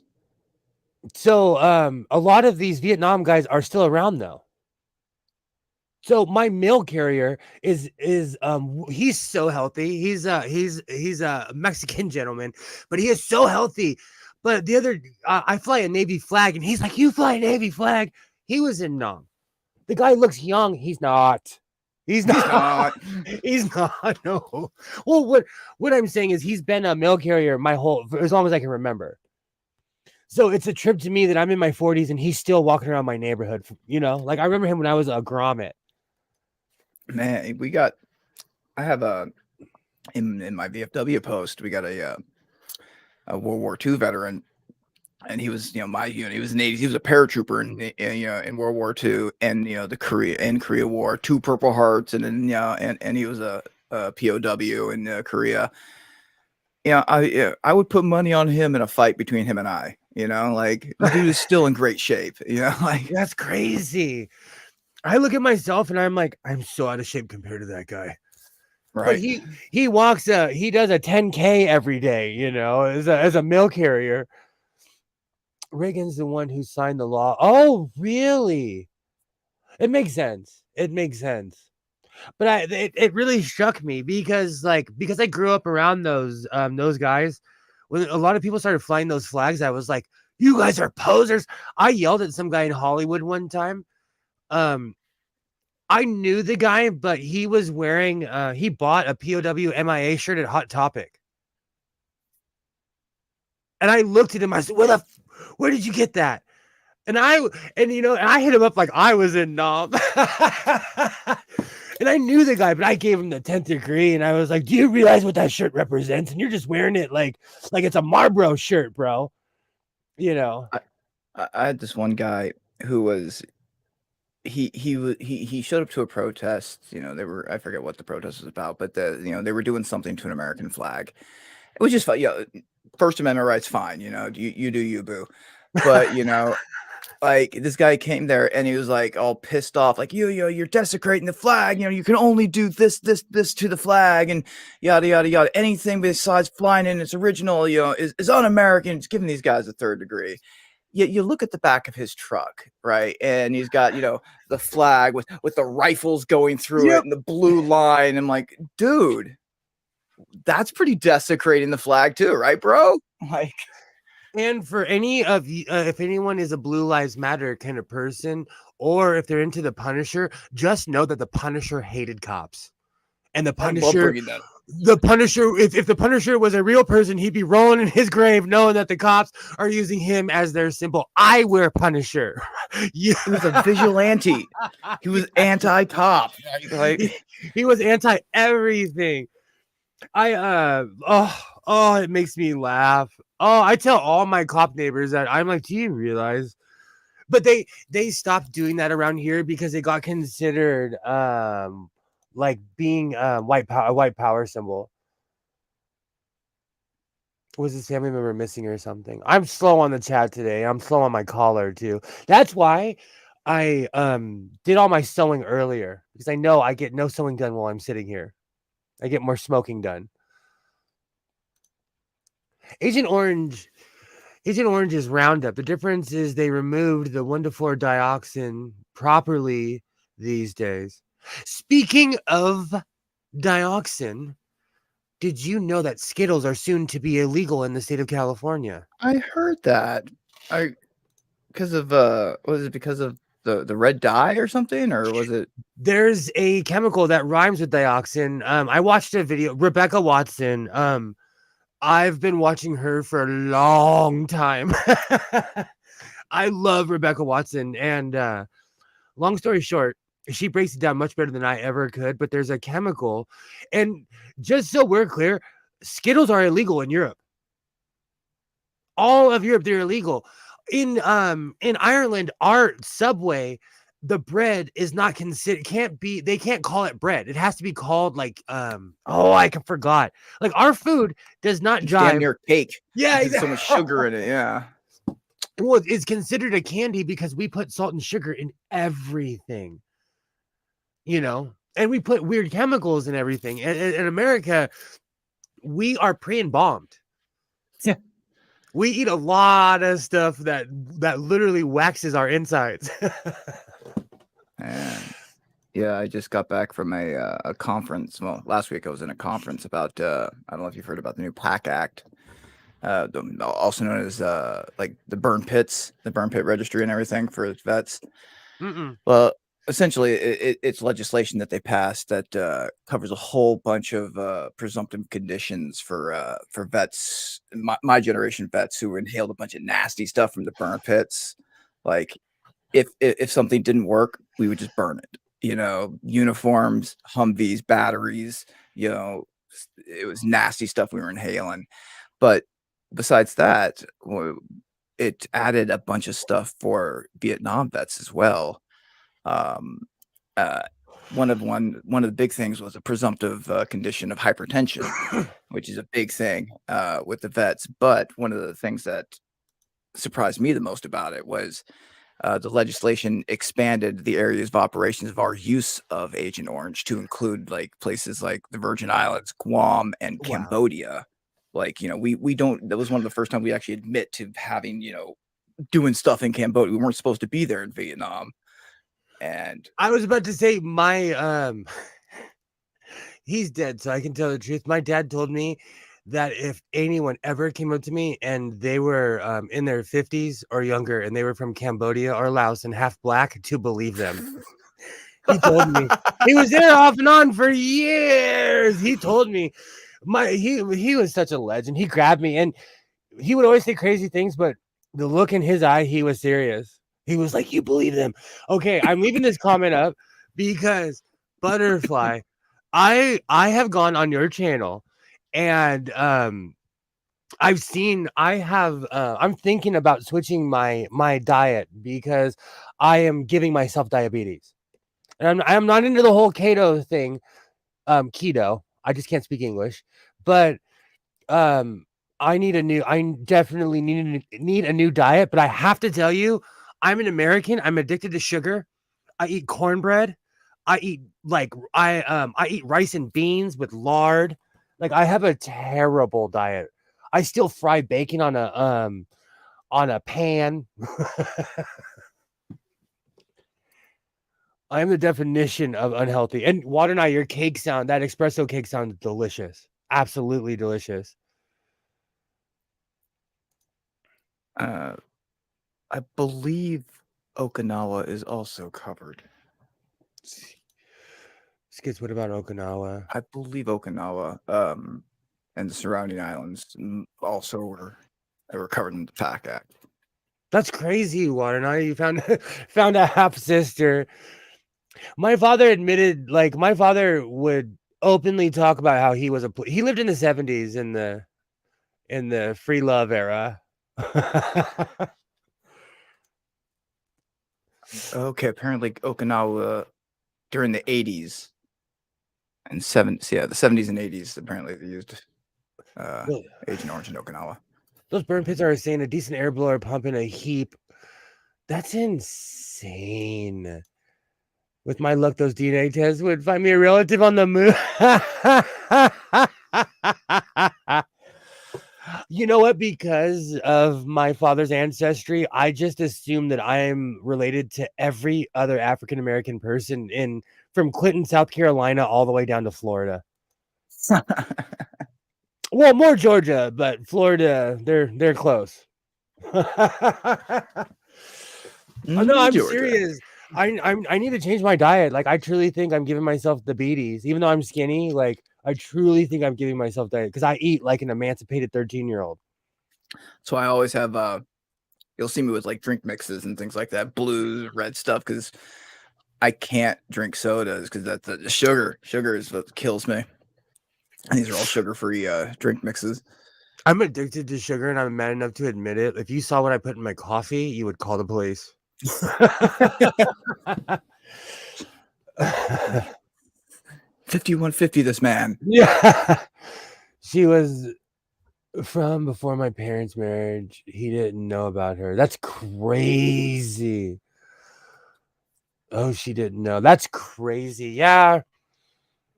I actually at my father's funeral, I had a sister walk up to me that I'd never met in my life. It was a surreal moment. It's the sugar and carbs you got to watch out for. I obsessively eat sugar, but you know what? I'm not even crying about it. I'm an American. I have a terrible diet, and the funny thing is, because my diet is so bad, my son eats so healthy because he sees his mother and I like we're unhealthy and we're in our 40s and we're unhealthy. I put cane sugar Nutella in my coffee. I'm the same way. I put creamer and sugar in my coffee, and I make it thick because I want to taste all three because I'm crazy.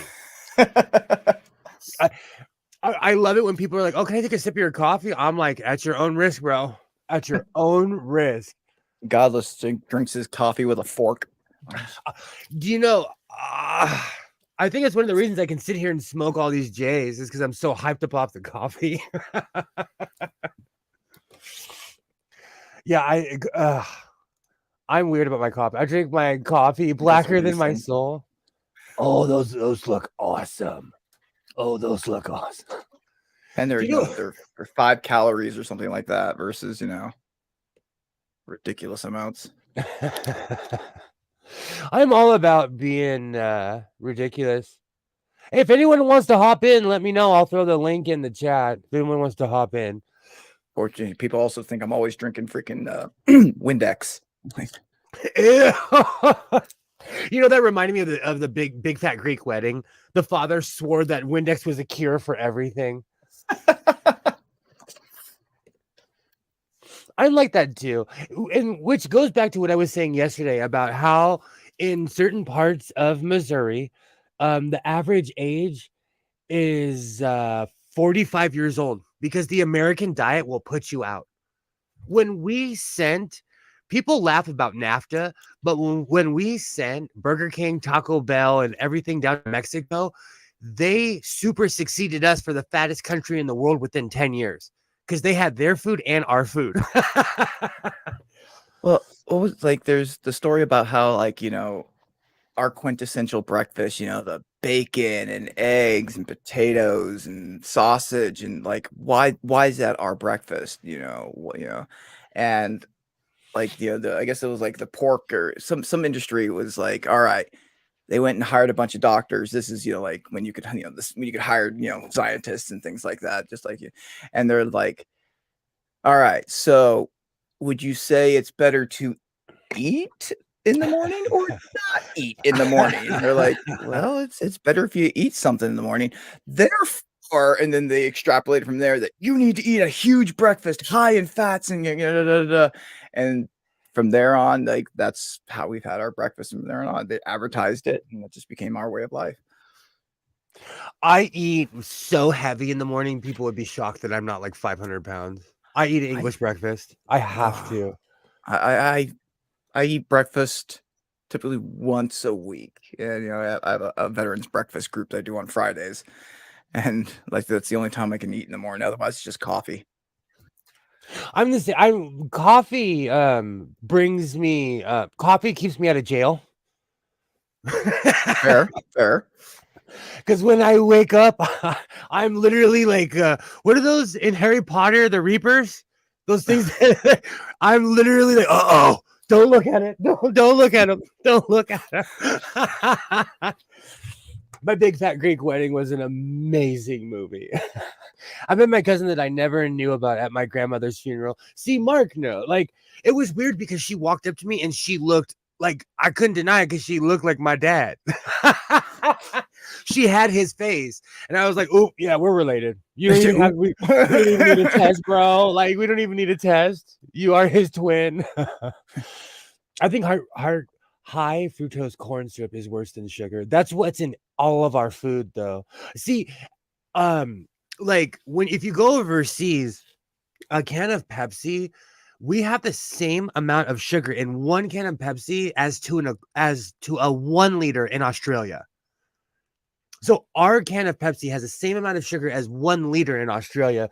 We're crazy in America. Like when it comes to Certain countries though, they're crazy. Like when I went to, again, when I was in Iraq, we get their local Cokes, Mhm. and not only did they use real sugar, but it was the same amount of sugar as in our cans, but their cans were significantly smaller. Oh So they were wow. just so cloyingly sweet over there.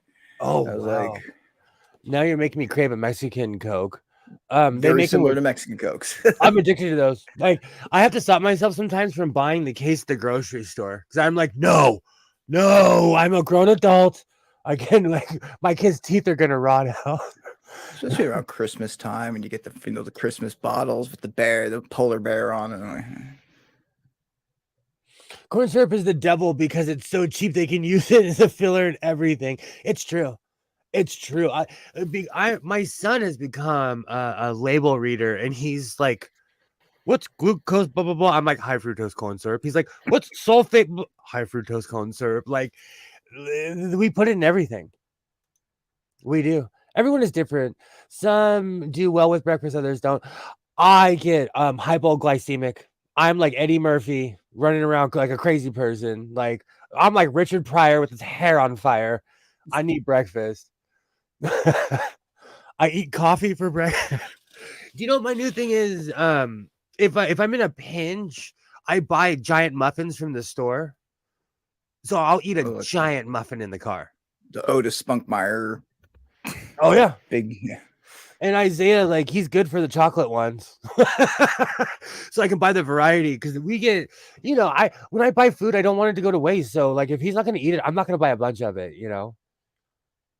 But if I have Is an he a picky accomplice, eater at all, or? yes, but not in the direction that you would think. Like, he's become healthy Okay. because I am like making chili cheese fries at 11 o'clock at night. I don't DoorDash. I am Eddie Murphy's mom. I make everything. I am Eddie Murphy's mom. Like, McDonald's, come here. Let's go in the kitchen. You want McDonald's? We got McDonald's right here. I got a Big Mac right here. It's like, Mom, did you just duplicate the Mac sauce? How the hell? I don't play. Oh, Jolt or Surge. Oh, you're bringing me back. Surge. Oh my God. That God. reminds me of Tequizas and Zimas. Was it Tequila? What was it called? The tequila beers. Oh, Tequizas? Tequizas. Those were me and my friends. We were drunks when I was in high school. We were ridiculous to the point where I quit drinking when I was 21. We Did were you ever crazy. drink, Clearly Canadians? Not anymore. But it like if there's a sale in the store, I'll drink it. Canada They were big during the 90s, and like they're my favorite soda growing up, and they went out of business, and they did one of those Kickstarters a long time ago to try to bring it back. And I was like, yeah, fuck it, I threw in like $200 or whatever, and then I promptly forgot about it, and about 2 years later, I get this case of Clearly Canadians on my door. I'm like, no. And yeah, they were able to start it up, and then they eventually, or now you can get it, Save Marts across the world. But I was very happy that they brought them back. I pay morbidly close attention to my health. I'm just scared to take the test. Sometimes I think I have diabetes. It runs in my family. So, and I don't take care of myself the way I should. I'm cocky because I have health insurance and an EpiPen. So it makes me arrogant. Zima, oh, that brings me back. All of those bring me back. Zimas. I mean, doesn't Budweiser or whoever now have like those clear malt beverage things that are essentially just Zimas? They recycle that product all the time. I'm sure someone from the 60s and 70s could say, "Oh, we had something similar," or like it's just soda water with some sort of alcohol in it. Some malted beverage, yeah. Yeah. World market, Now they yeah, have them. yeah. I laugh when Australians say that they don't drink Fosters, because when I was a kid, I thought I was so cultured because I was obsessed with the bitter Fosters, and the only place you could buy them was at World Market. I laughed so hard when I got online with Australians. They're like, "We don't drink that crap." I was obsessed with Fosters, especially I felt like so cool with the big can in my hand. I thought I was such a gangster. Right Not now, like the I'm just little Mickey's reasonable. bottles. Oh, I all of those, man. I miss all of that stuff. I have not. For anyone who knows, I haven't had a drop of alcohol in almost 12 years now. My 12-year anniversary is coming up. But that's because I was a whiskey drinker. Peanut butter whiskey. Yeah, I'm gonna tell you, I couldn't hang. I couldn't hang. It made me bonkers. I was like Ron White. I love Ron White. I was when he would tell certain jokes, I'm like, "That's not funny, bro. I've been in that same position. Who's shitting my pants? Who do you know?" Like, I was just like drunk Ron in White. a bar. They threw me into public. Little green brain grenades. Oh, the Mickey Yeah, grenades. little Mickeys. I forgot about those. That brings me back. Oh, that brings me back. Four Loco. What was there? There was others. Crazy Horse. Did anyone ever drink Crazy Horse in the 40s? Oh, that brings me back. I remember BoJack Horseman. You ever watch that show? But yeah, Yeah. it's like Oh, yeah. somebody brought me four Locos. That's 16 Locos. Do you know what's really funny? I really didn't get into BoJack at all until this. Man, he hasn't posted in so long. I almost forgot his name. His name's William something. It's the only reason I remember. But he's a black atheist, and like he would just talk about life and stuff. But he's an older man. He'd always talk about BoJack Horseman. So during the pandemic, I just binge watched it. I miss Foster's in the old cans. Is piss in a can. But do they sell caress the whiskey? Thank you, butterfly. Yeah, and I quit smoking nicotine 6 years ago. So pot is my only vice that I have in my life. Good job, man. I mean, that's And- two hard things to give up. Oh, nicotine was the worst. Really? I went through real chemical withdrawals. I lost it twice. Like, I smoked from the time I was 13 until I was in my late 30s. Well, It sounds like you've mid-30s. given up a lot of like bad vices recently. Recently, throughout your life, you said you gave up on gambling, alcohol, 12 years smoking. ago. 12 years ago, my son came to live with me. That's why I quit. Is that I was what? no booze. I was that guy dumping booze down the toilet. I was dumping it down the sink. I was like, it's gotta go. It's gotta go. The bottle shops don't even stock Fosters here because no one will touch it. I've always wondered about that. Crazy Horse, King Cobras. Oh Hell yeah. I OE. Oh remember. yeah, the old English OE. I've been getting help for my sewing machine addiction. Pot and sewing machine. The question is, do you spend more on pot or sewing machines? That's a really good question, but I am old, so I buy large amounts at once, so I don't have to come back. I'm old, Smart. and to an American, it's not that far, but it's in a completely different town. Like to someone in the UK, driving 30 miles is unheard of. They would spend the night there. To me, that's a 25-minute trip down the freeway. Smashing down the freeway. Isn't that amazing? Like what used to be like, literally all day on horseback. Like now it's like, it's a quick jaunt down the road. LA is not really far from me, but it's a good like 30, 40 miles. I can get to in the middle of the city with the buildings within 45 minutes to it. Even in traffic, even in LA traffic. But maybe because I'm smoking a J, it doesn't seem that long. It might be longer. But like, Kilroy. I used to love oldie 80s, 840s. I had to quit. I had to quit with the 40s because I'd lie to myself. That one bottle, same.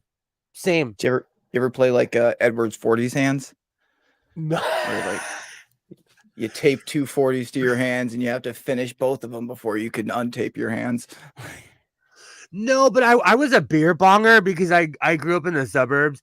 And fun fact, at my job, they they're constantly giving me free stuff because they're trying to get my business.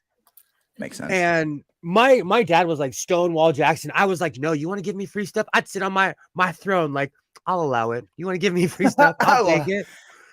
You may give me stuff. My dumb A, Dumb A. my dumb A got a clear PVC pipe for free. As a grown adult, and this I was in my early 30s, but in my early 30s, I thought it was smart to make a beer bong, and I was old, bro. I was old. What I didn't realize though is that it was like they gave it to me straight from the factory. It had treated chemicals in so like the lubricants and things. Yeah, I gave myself strep throat. I went to the doctor. The doctor was like, sat down. He's like, all right, you're an idiot. I want to hear this dumb story because I wrote down what I did. The doctor walks in looking at me. Doctor sat down. I was like, all right, dummy, tell me what you did to yourself. I want to hear this. But they start bringing in the nurse. Hey, you got to hear this. I'd heard. And he's like, you lucky you didn't hurt yourself. Like you were beer bonging chemicals, you know. Yeah, I remember the first beer bong I ever bought was from Spencer's.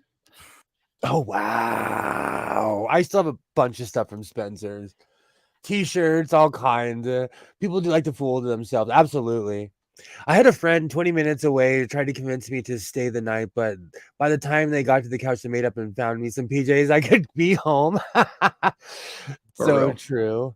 My 40th birthday, I had an assortment of 40s and drank them. Nice. I like it. You know what? That's why next year. That's why this year I thanked everybody because my 40th birthday was awful.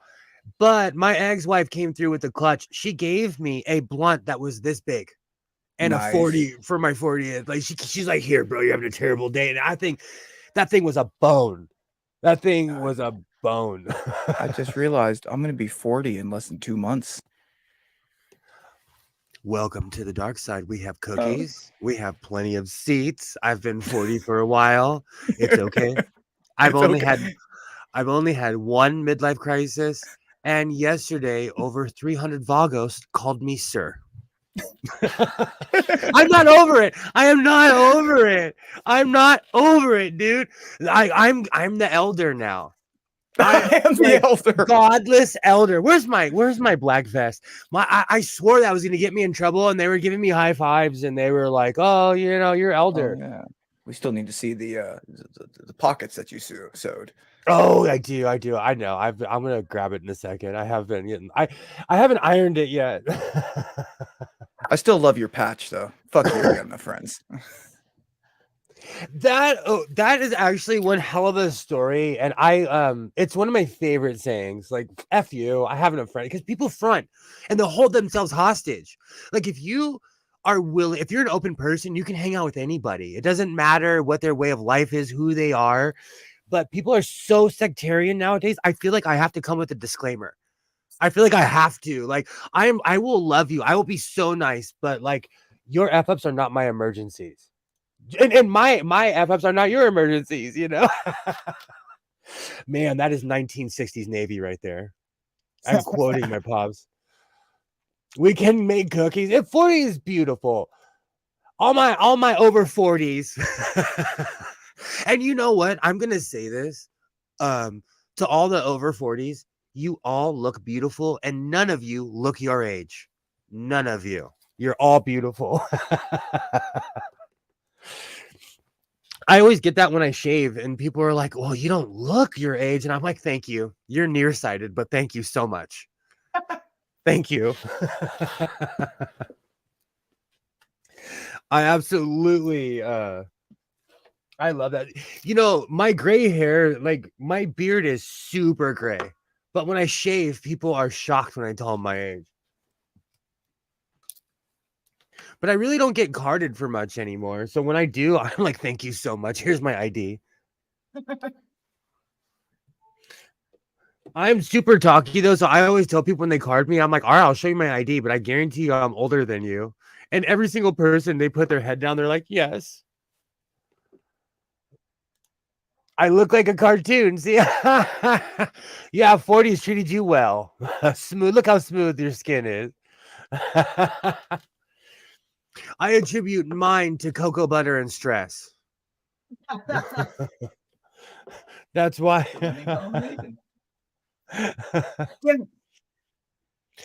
Threading this fucking machine is a Welcome to boot, kid. Welcome to boot. That is the exact sentence I want to hear. You'll get it down. Like now I have it down to a geeky science where I can do it left hand, you know. You'll get it down.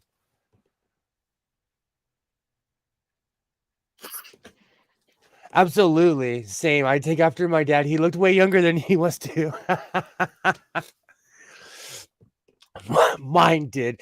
But my grandmother got plastic surgeries before I was born. And I'll never forget, I made a comment. I was like, Grandma does not age. And my mom was like, I bet she doesn't because she paid for it. hell, And- half her body's under 18. Yeah. You need a Kenmore auto threader. I have never had success with the needle threader, the auto threader. I do want to get a bobbin winder though. I want to get one of those weird bobbin winders I see on Amazon. Just press a button and presto, all threaded. Yeah, but that's what they say about the Touch and Sew. And I've had 2 videos and about 50 meltdowns about the Touch and Sew sewing machine. This That's is how you supposed to be learn. an auto threader, but it can fuck off.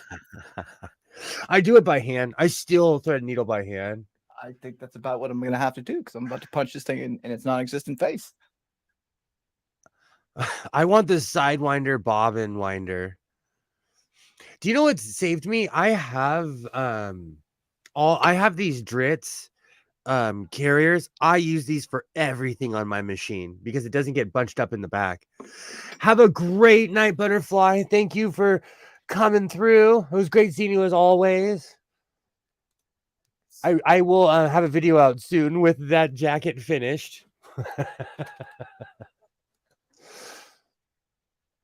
Not the handheld threader. No, it's an actual, it's a box, it's a bobbin threader, and it's just a box, and you pop it in and it threads it for you. I bought one of those Simplicity bias tape makers. It's the fancy one that does the piling. Ooh, that does sound fancy. I need to get one of those. You really only bought the Touch and Sew because of the beep.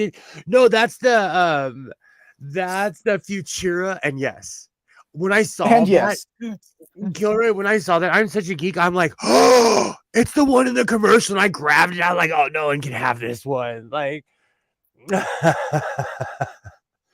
I love that. And I found a better commercial. If your bobbin stays throbbing for longer than 4 hours, Jeff Foxworthy tells the best privism joke of all time.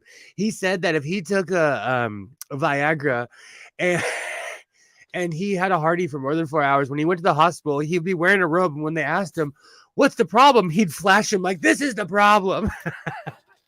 I miss the 90s. I miss those old cheesy jokes.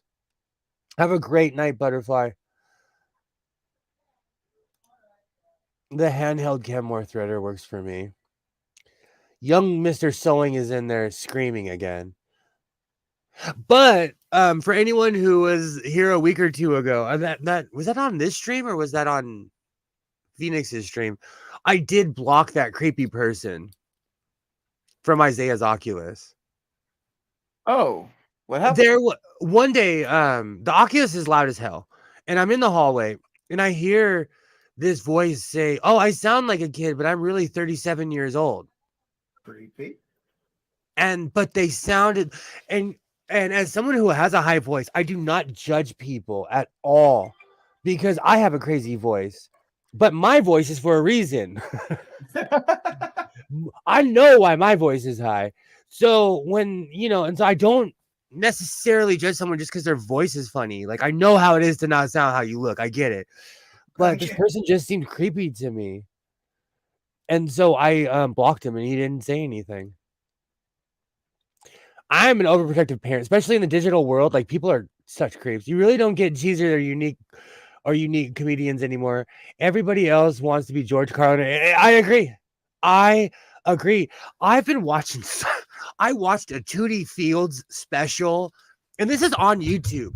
She was so dirty. I was like, you could not say these things that she's saying today. Like, I watch a lot of the old comedians because we weren't. I don't even know because I have sensitivities towards certain things, and I just don't bring them up or don't bring them up around certain people. But like, I feel like as a society, are we more sensitive as a society as you're about to punch your sewing machine?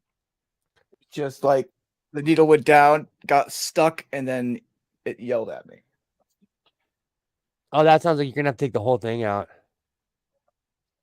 I miss Phoenix stream often too much going on Sunday afternoons. I completely understand.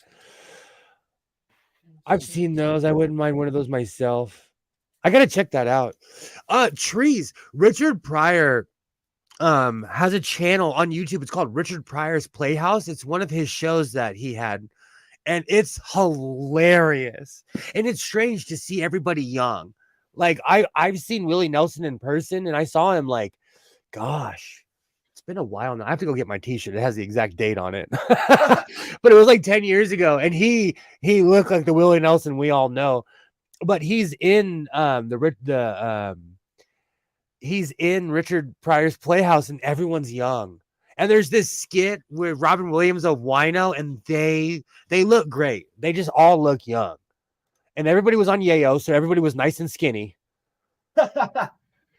They were all on Yayo, every single one of them, and you could tell because they're like bone skinny. I'm a skinny person, and I have definition, like and fat in certain places,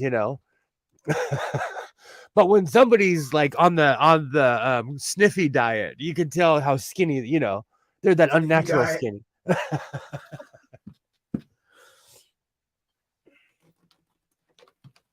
Oh man. Let's try this again.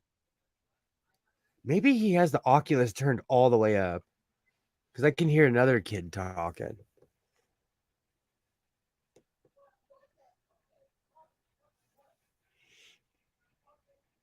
Yeah, I find really obscure stuff on YouTube. I had to watch one of those for eBay on the cheap. Okay. I'm in the market for a bobbin winder because I blow machines out because I sew so much. And so when it comes to like even I almost blew out a Husqvarna Viking, which is damn near impossible. So I'm really starting to think let's have a talk. And I know everyone told me not to do it, but I'm still thinking about getting one of those $200 gray singers. Everyone's saying not to do it. I know people are saying it's the worst machine ever, but I need a machine I can destroy. And I know it's not heavy duty. Regardless, I think you have a problem. I do. Says the man sitting in a room filled with Zoe. You don't know why? Because it's the one singer I don't have. I was waiting. Kilroy, thank you, Kilroy. Thank you. I miss Kilroy, the voice of reason. I destroyed my Husqvarna. I destroyed my Viking, and I thought it was impossible. Thank you, Kilroy. The voice of reason is Kilroy. The 20U is the one you might want. And I don't even necessarily I'm not like I want that machine just to check it off my Singer checklist. Every video I've ever seen says this is the worst sewing machine ever. I think you can get a better vintage machine for $200 that I can, I've paid $40-$50 for vintage machines that work better than that machine and that will outlast us all. They mostly are light blue, but they aren't that gray too. You know why? It's because in the fabric section of this one Walmart I go to, there's like right behind the person cutting the fabric, and I'm staring at it, and I'm like trying to justify wasting $200. But like I said last week, I was like, okay, this machine is $200 on a Saturday between food dispensary and my fabric. I basically spent that much. But I bought with that $200, I bought multiple things that lasted me a long time, and I still have a ton of the fabric. Somebody score? Vegas, the Vegas Golden Knights beat the Edmonton Oilers, and the Canadian teams are doing terrible this year in the NHL playoffs. Back to you, Skits. Maple price is crashing. Well, the fact that the Leafs even got as far as they did was kind of a shocker. The Oilers have the best two scorers in the league, so they should be beating every team by 4 or 5. So the fact that they lost tonight is kind of strange.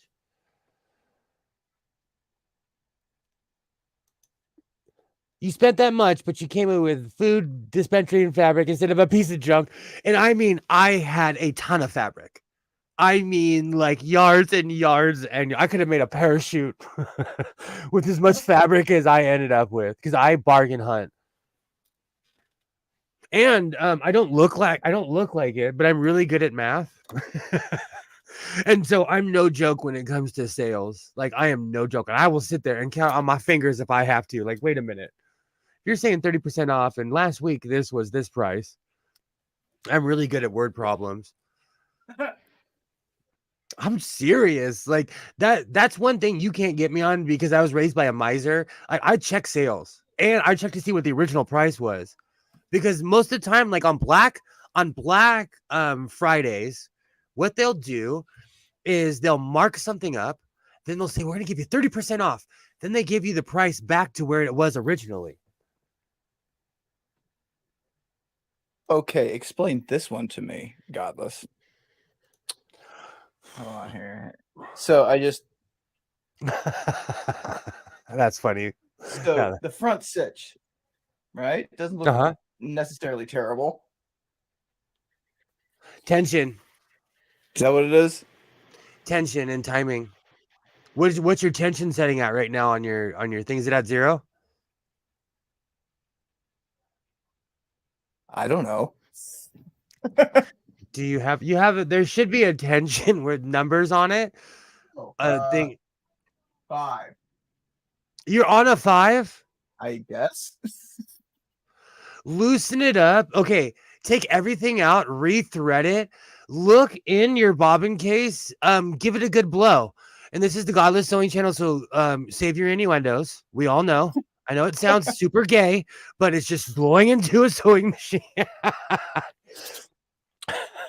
And we do get super gay here in the Godless Sewing Channel. We get super gay. But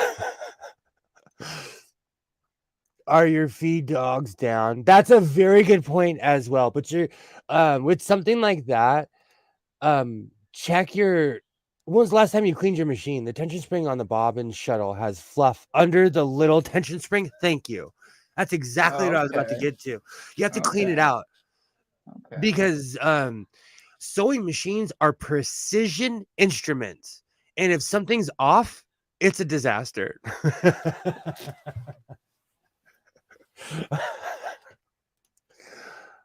Kilroy, patent pending. That is my new tagline. Godless Sewing, your super gay sewing source. I like that. I'm gonna crop that one out. Hold on, let me pose. I'm gonna crop that one out.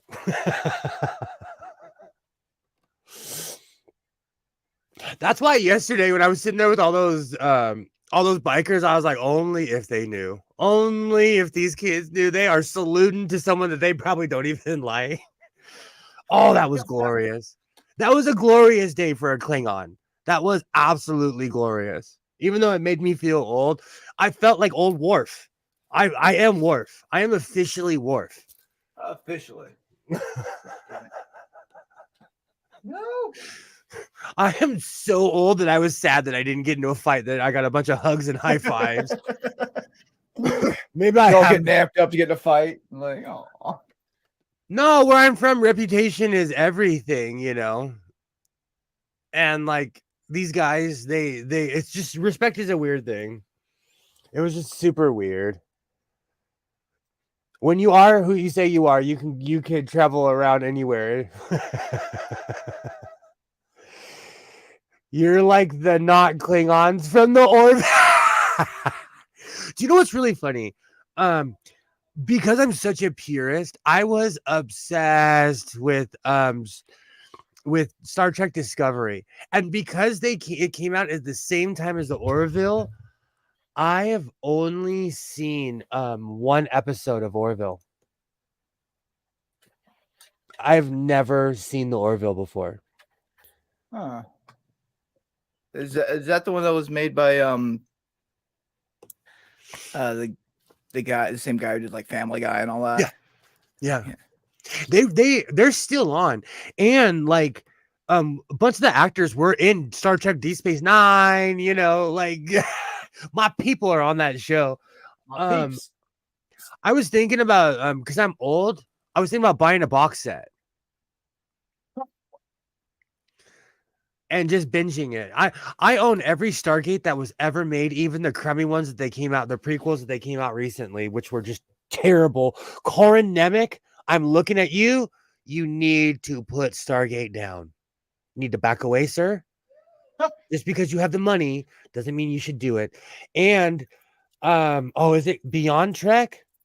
That was actually well produced, but he was on it as well. You should watch it. As a Star Trek fan, I think you would appreciate it. The box set might be cheap, right? I am in a show hole. I need something new to watch. And I'm tactile, so I like actually owning the DVDs. I'm weird. I'm gonna be that guy when everybody's moved to something else. I'm still gonna be watching my DVDs. Just like in Artificial Intelligence, when Will Smith was, everybody's in these flying cars, and Will Smith's putting he's putting gas in his motorcycle that's in a storage unit. That's gonna be me. I remember I wore my Stargate tape out when I was a kid. You know what's so funny? I love that movie. The original movie was it. I absolutely loved it. It's better. Otherwise, you go watch it and it's not available for streaming. Interesting. You tell me you can't hear that? I can hear that. Is my front door open? You know what's so sad? In modern day world, I can look at my camera to see if my front door is open or not. Nice. It's not open. I'm trying to see if he has the blinds open, because I'm sure he looks like a complete psycho when someone walks past my house and they see him doing the Tai Chi with that thing on his head. That's So what is he playing? I have no idea, but he was screaming, "Get to the chopper!" And then Get to the chopper. And then I caught him. He was like on the floor going like this. He was like on the floor, and I'm like, "What are you doing?" So he's like Call of Duty or some shit. Or...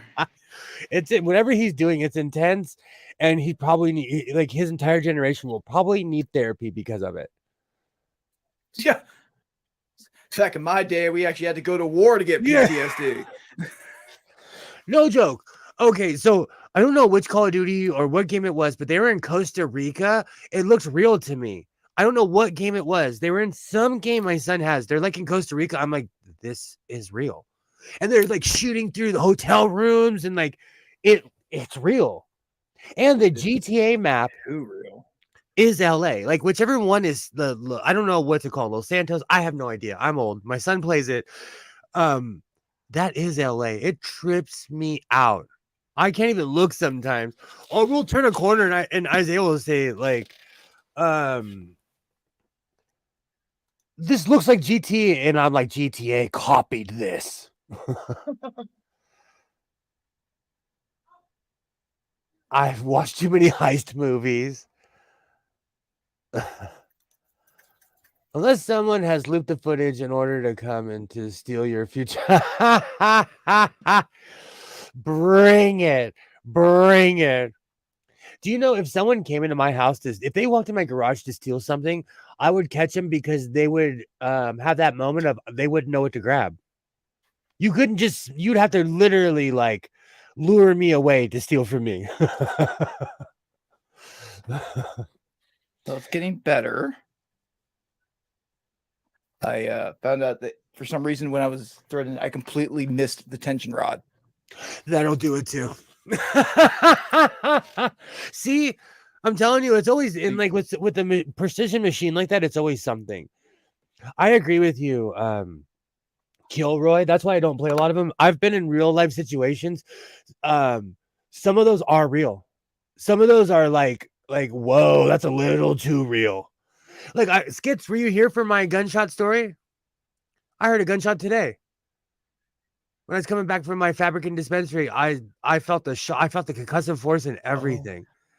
That's crazy. I took off like I would. There's a World War II flight sim game I play that some people get really woozy watching. Do you know what's really funny? I always wonder about that. Someone complained about my car footage, so I stopped putting it in my videos because they said it made them woozy. But I watch like seizure inducing stuff. So I'm not one of those like I watch 1980s, 1990s anime. And that is literal seizure robots.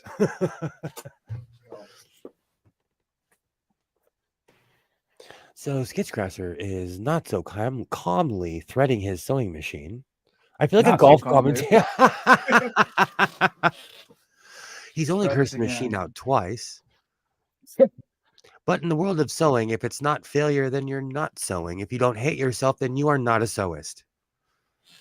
That's why I said in that one video in my blooper reel, like who has time to talk trash when you have a sewing machine? You'll be too busy judging yourself. I am so curious.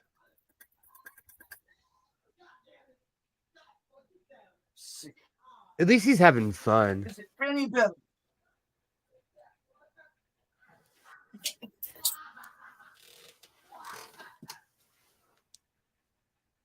Still a little janky on the back end, but a lot better. And probably again, I don't know why, but that's why I got you here. You have to check can like inch by inch everything that you're doing with the machine because it like I said, sewing machines are precision machines. So if you miss one thing that's off, it's complete disaster. Oh, my computer can't hang. Oh, it's beautiful. See?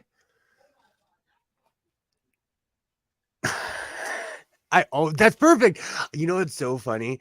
In my videos, here's a little godless sewing secret. If I'm ever like testing a machine and I show you just the top stitch, that means the bottom stitch was a disaster and I just don't want to show you. So go back and look at my old videos and all the ones where I'm like, oh, that's a perfect stitch. And I hold it up and the video cuts off. It's because the back stitch was just embarrassing. But I film these machines right when I get them. So I do not necessarily troubleshoot. And like Waternay said, check your tension. Again, always check your tension. One of the reasons I take it to 0 every time I thread the machine is because it opens up the clamps. And so when you do adjust your thread, it properly closes the clamps around the thread. And that way you actually have a grip. Because like with my dressmaker, that thing it goes 100 miles an hour. When you turn that machine on, it flies. And if it's not properly threaded, it's a disaster.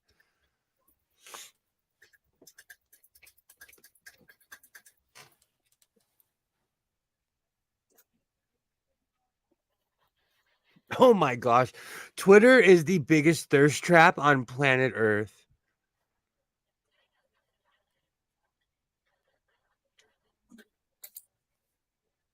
Neat. Twitter is like the thirst trap to end all thirst traps.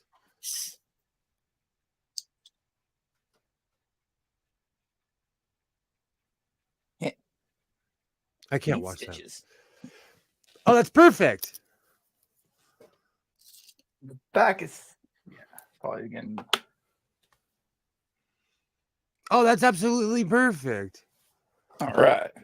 See? Huzzah. My own machines, I can just pull both top and bottom threads in the path and balance out the feel. I'm the same way.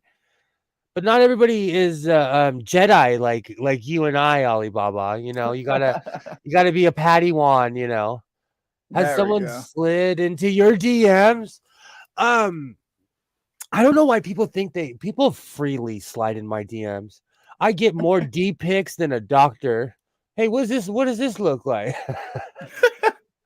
Can Elon hurry sir, up? that looks like a penis. Can Elon just hurry up and shit can Twitter already?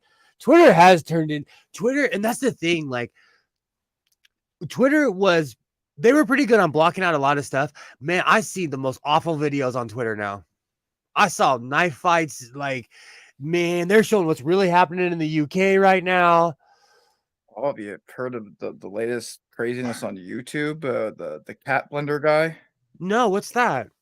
Apparently, it's a guy who puts animals through bad things, to include putting a cat in a blender. Oh, and then they put it on YouTube? Yeah. Until it gets taken down. That's what I'm really hoping. I'm assuming it gotten taken down by now. But yeah, somebody sent me the link to it just so we could, mass report it. And I'm like, oh my God. Like, yeah, I didn't watch it, of course, but just seeing the thumbnail for it and everything was pretty awful. Let's see. I should tell my Jason Derulo story. I'm gonna put some pictures in our group chat because I'm gonna pop them up on here in a second. So, does anyone know who Jason Derulo is? Oh, what picture did I put in there? Okay, I put that one. Negatory. I had a crazy day the other day. Let me see. Let's put another picture in there. Oh, and this billboard is so lit. I actually called these people. They are amazing. Okay. So I got a couple pictures in the group chat. Let me do my boomer thing where I go over here. Oh, I got to go to the can real quick. I'll be right back. You got the con? Got it. I'll leave it on unmuted so you can hear Mr. Sewing scream. Ooh.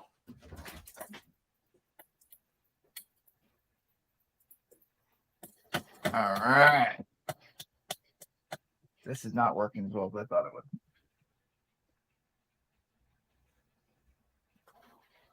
Maybe it did. I don't know. Anyway. So what do we got here?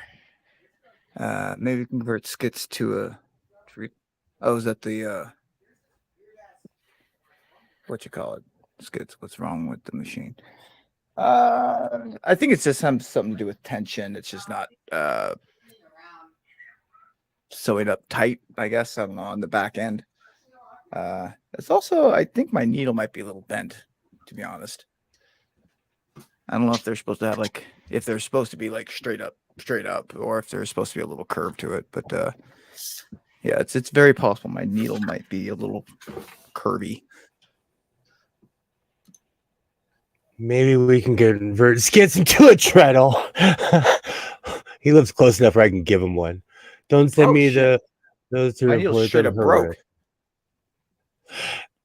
That's why you got to have a bunch. I don't know, Jason Derulo.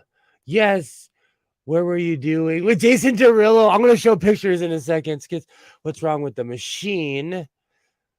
Connection has been so shitty since the last time I posted anything. There's been 8 minutes of stuff missing. Yeah, my other computer had some weird message in the chat. It said chat's not connecting. I was like, what, YouTube? YouTube. They spend more money trying to block us from saying the F word than actually having a productive site anymore. He's got the great stitch in front of Rat's Nest on the back. That is such a sewing problem, though. Change needle for sure if curved. Absolutely. You know, consider it just broke. I said this a long time ago, and I'll never forget someone who I don't talk to anymore. Well, I won't mention their name.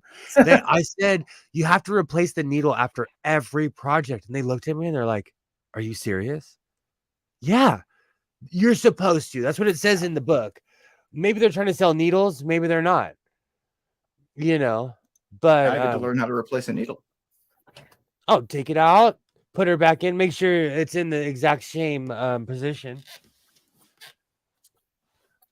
Oh, excuse me. Thing is finding my needles. Most curved needle machines I know are from the 1870s. It's not this one. Here we go.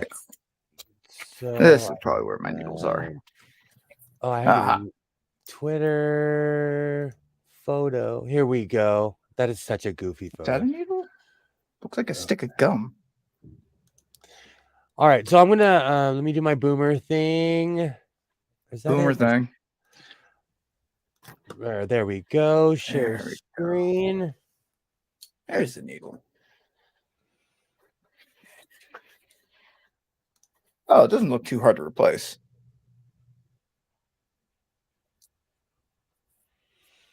Can you guys see that?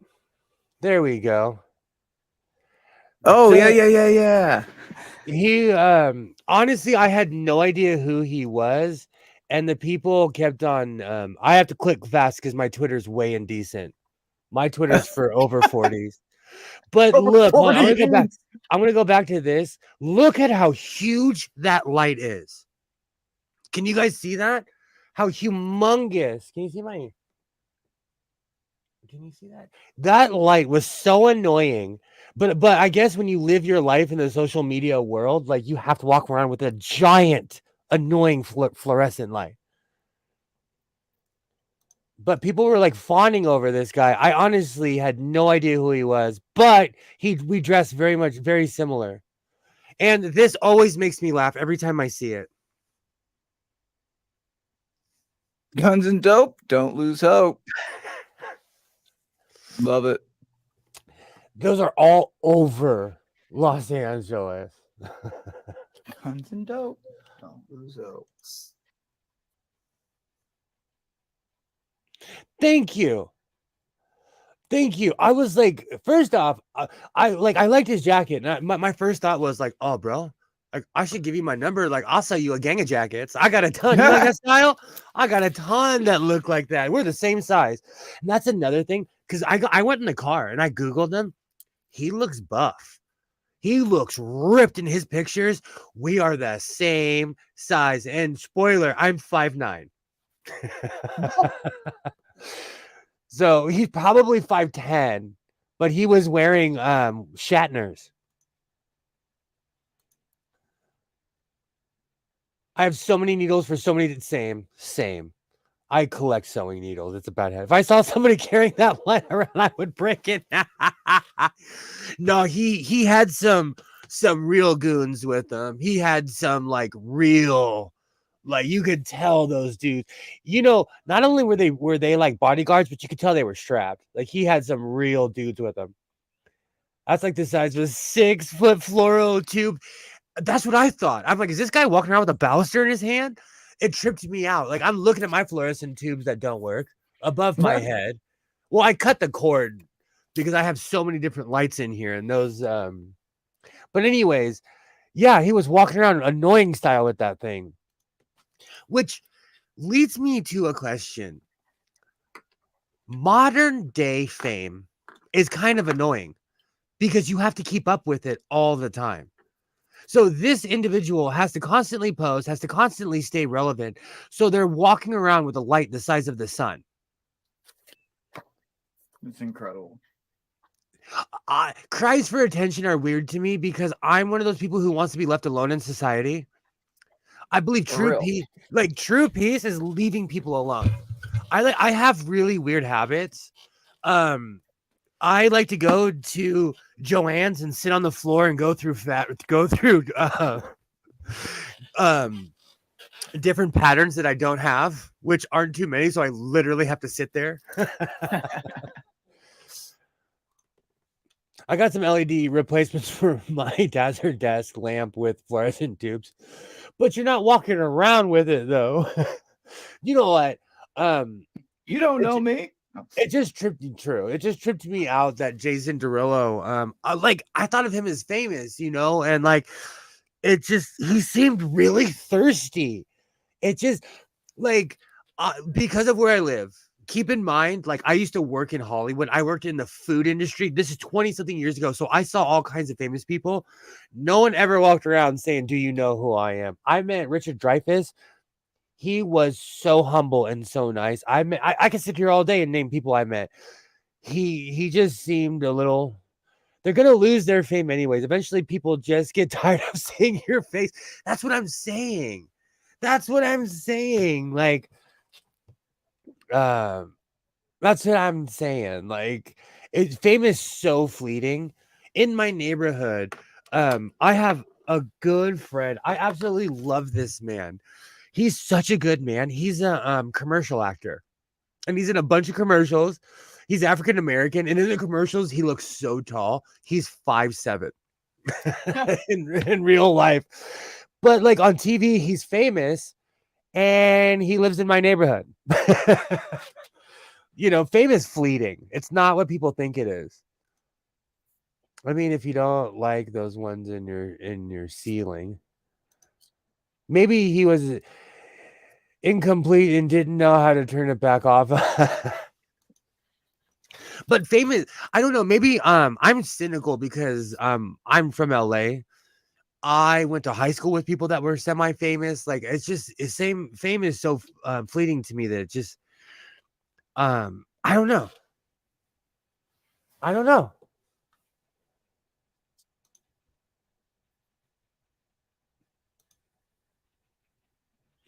Oh, for crying out loud.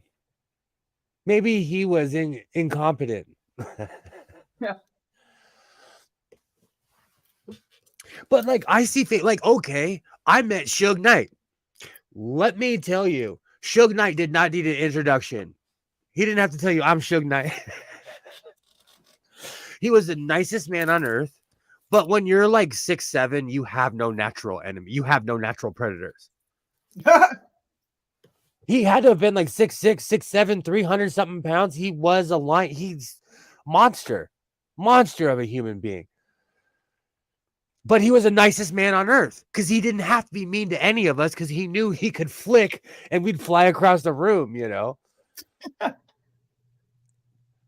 If I ever become famous, I do something hideous to not be famous anymore. You got to do the old school actress thing where you just treat everybody like garbage. Just be a diva. Anyone who works in the industry knows that Jennifer Lopez has the worst reputation of all. She has rules where you're not allowed to look her in the eye. And I'm not even going to say allegedly. Sue me. Charge me for it. I dare.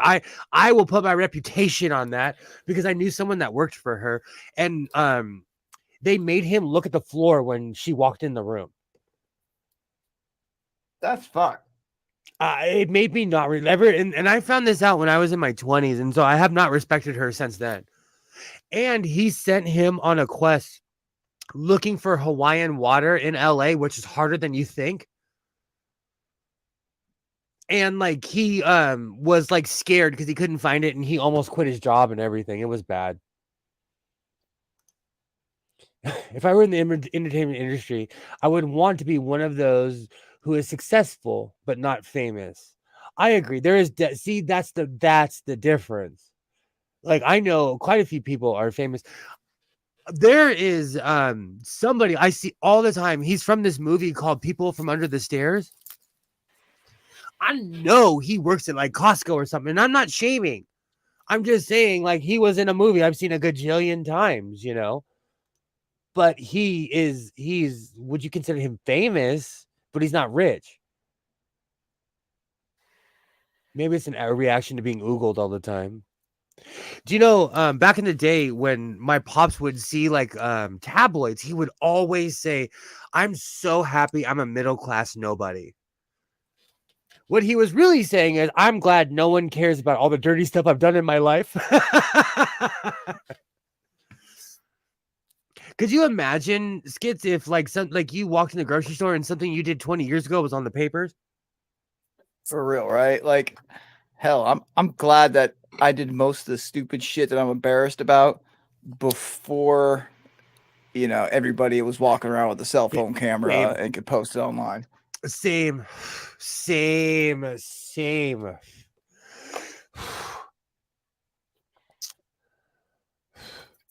My pops was my hero, and where I'm from, not too many people I know have functioning fathers. So I throw that in everybody's face as much as I can. My pops was a Huxtable. He knew what he was doing. I got lucky. I got absolutely lucky. Especially, and I won't even lie, when I got online and I met people who raised themselves, I was like, ooh, there's a difference. Ooh, there is a difference. And I'm not anti-feral human. I'm just saying having a parent is important. It is.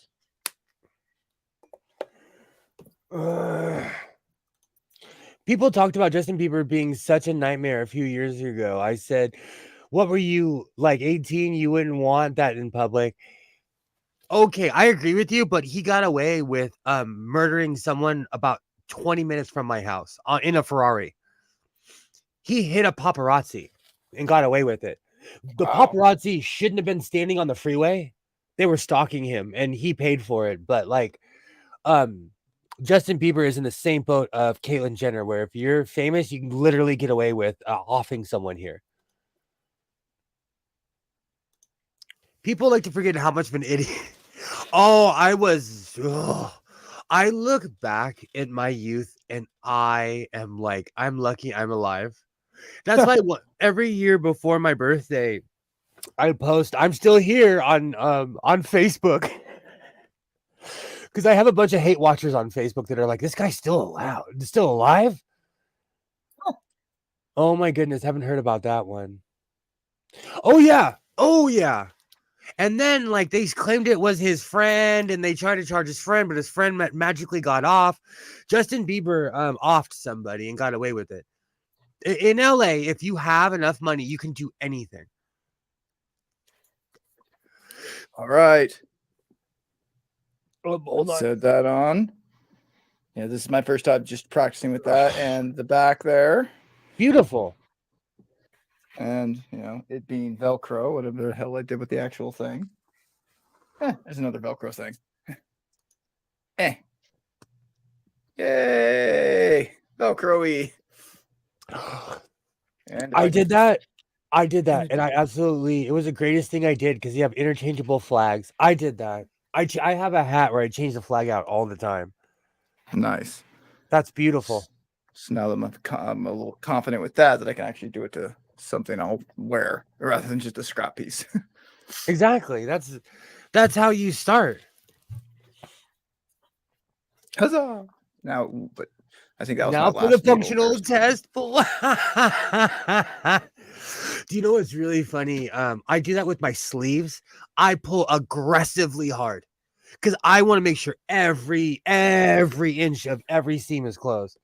The actual patch that came with it. There we go. And the aggressive. Beautiful. Still there. All right. No, that. And for my next trick. See, that's the thing. That's all that counts. So, like, when people think of sewing, they think of the most complicated thing that you can do. You have to start somewhere, Now you can practice with the seam rippers. Seam ripper is your best friend. Well done. Pass the test. Damn right. Thank you. We are your sewing support system here at the Godless Sewing Channel. Whew. Well, I mean, just today, I learned about tension and how to replace a needle. That's what it's all about. And I'm telling you, you're going to make that mistake 100 more times. And then you're going to get down to the Terminator level where you could literally do it with one hand over your eyes while you're doing it, Nice. Is there a particular brand or like style? Like, are all sewing needles made equal or? No, they're not.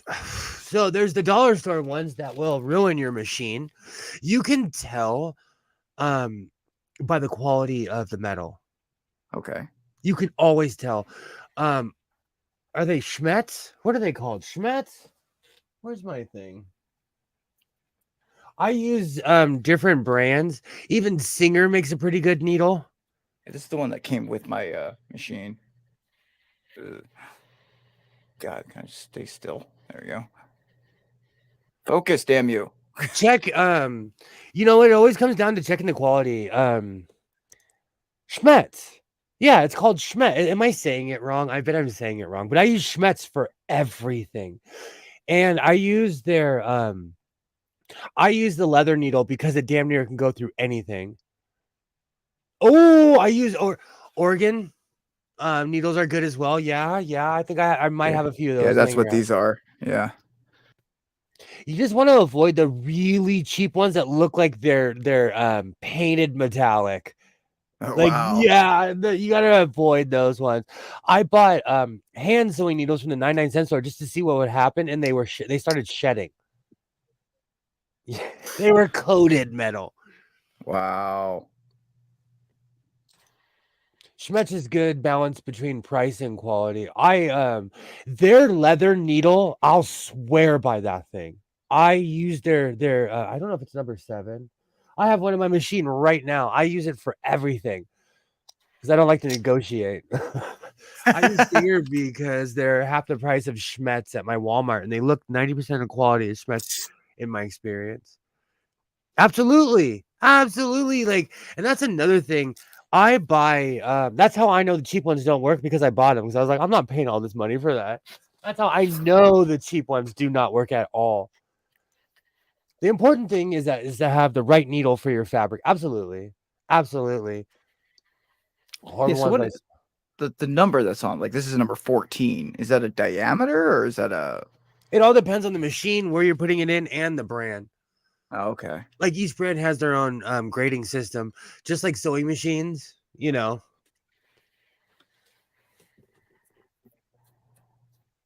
And like the older sewing machines may take a shorter needle. Like white takes a very specific needle.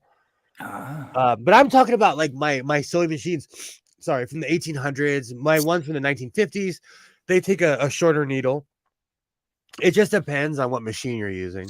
But if it's a universal standard needle, it should fit in your machine. Just be careful. Sitting here playing with this Velcro the whole time now. I had to buy needles for my baby lock because I needed something that was specifically for this machine, and they work perfectly. And the machine was kind of shooting like yours was before. It was off a little bit, and when I got the needles, it was absolutely perfect. You know, so you never know. Nice. So, any drama in the world of those people over there? Any YouTube drama? I don't know. I told you about, well, not YouTube drama, but over here drama, that they I'm on a committee, right? That kind of dictates who uses our local veterans hall here, and apparently, long before I joined the committee, they let this political group meet in our halls, and apparently they decided to use their key that they had for their meetings to have an unscheduled rally in the vet hall where they brought in a white Christian nationalist. Oh, yikes. So I went in there and said, gave them the riot act, and I used my meager amount of power, authority, and position there. I'm like, paraphrasing, of course, but get the fuck out of these halls. Give me your key. You are not welcome back.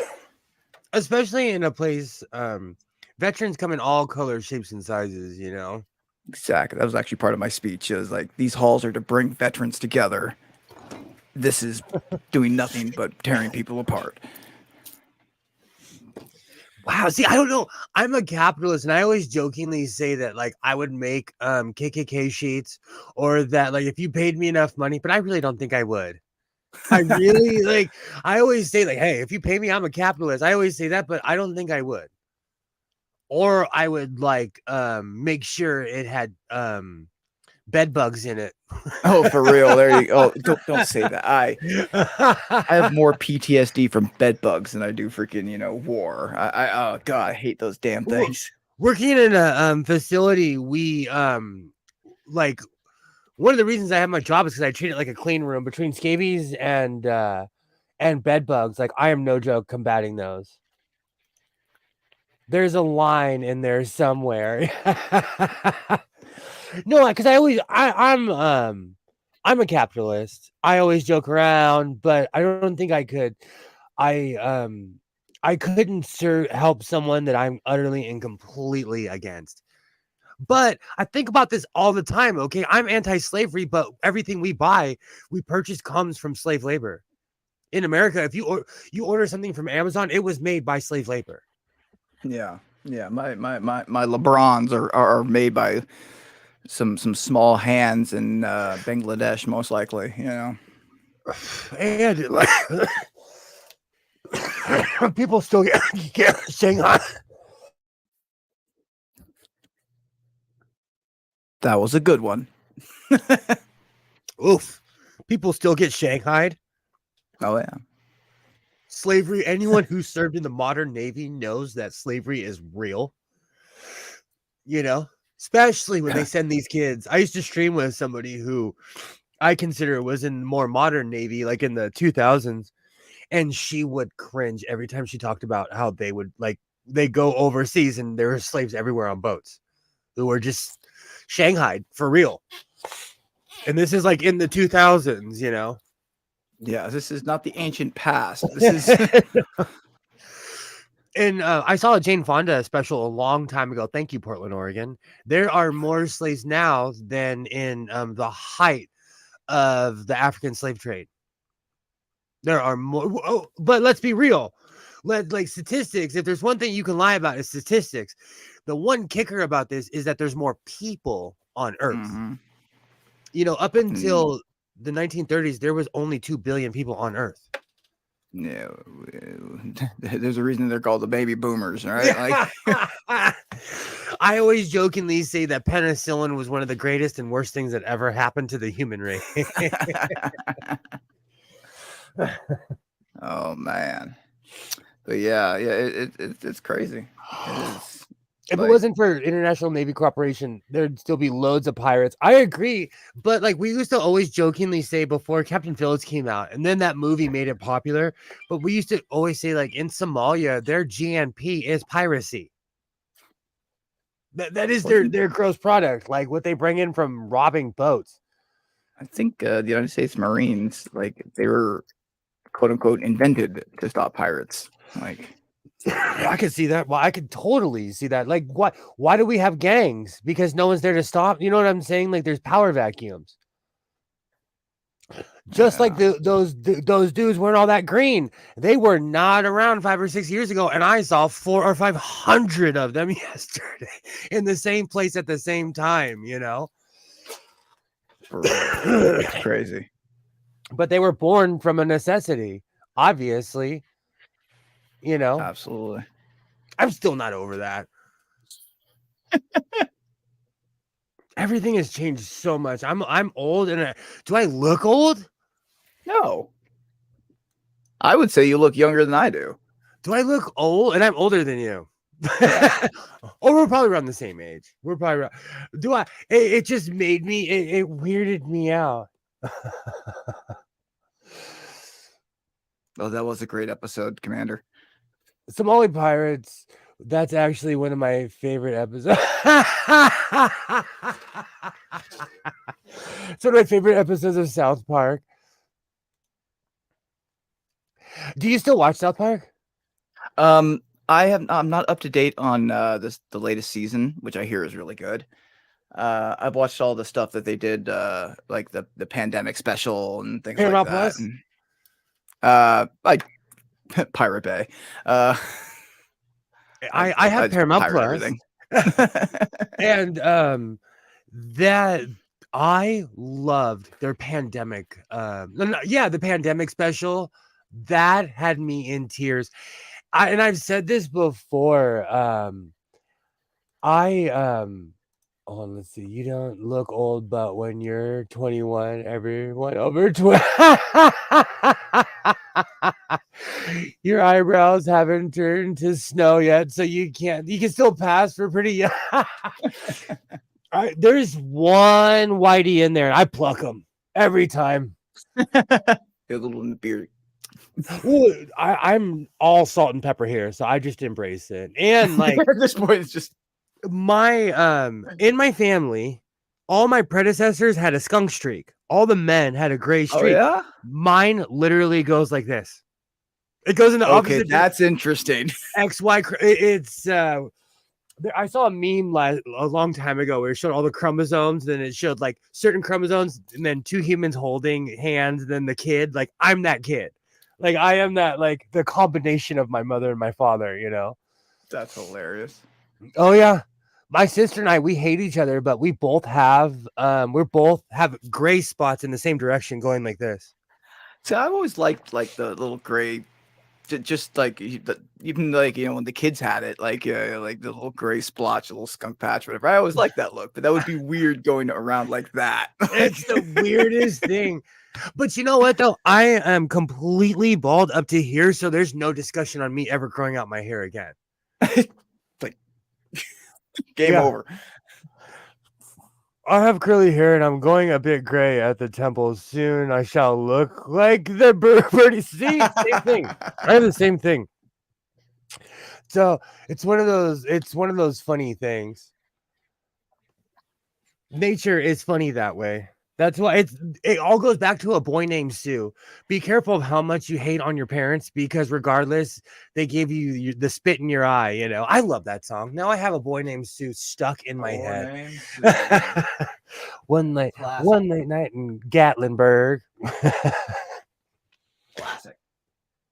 Absolutely, it's a song with a lesson too. I think about that all the time. There are certain things where I'm like, certain lessons that I was even taught, and then I'm like, oh, this is why I was taught that lesson. So how's your sewing machine going? I'm gonna try one of the little funkier funkier stitches here. See how it works out for me. I almost killed my Morris sewing machine trying to do a swan stitch, and I will make it do the swan stitch one day. I have a Morris that I finally fixed the timing on, and it has this really weird swan stitch, and I've been dying to use it, but it does not work. Or the machine is like, I'm 57 years old, leave me alone. Give me a break. Because every other stitch is like perfect on it, but the stupid swan stitch does not work. It drives me crazy. Oh, it drives me crazy. When was the last time you oiled the machine, Skits? Very good point. The day I bought it.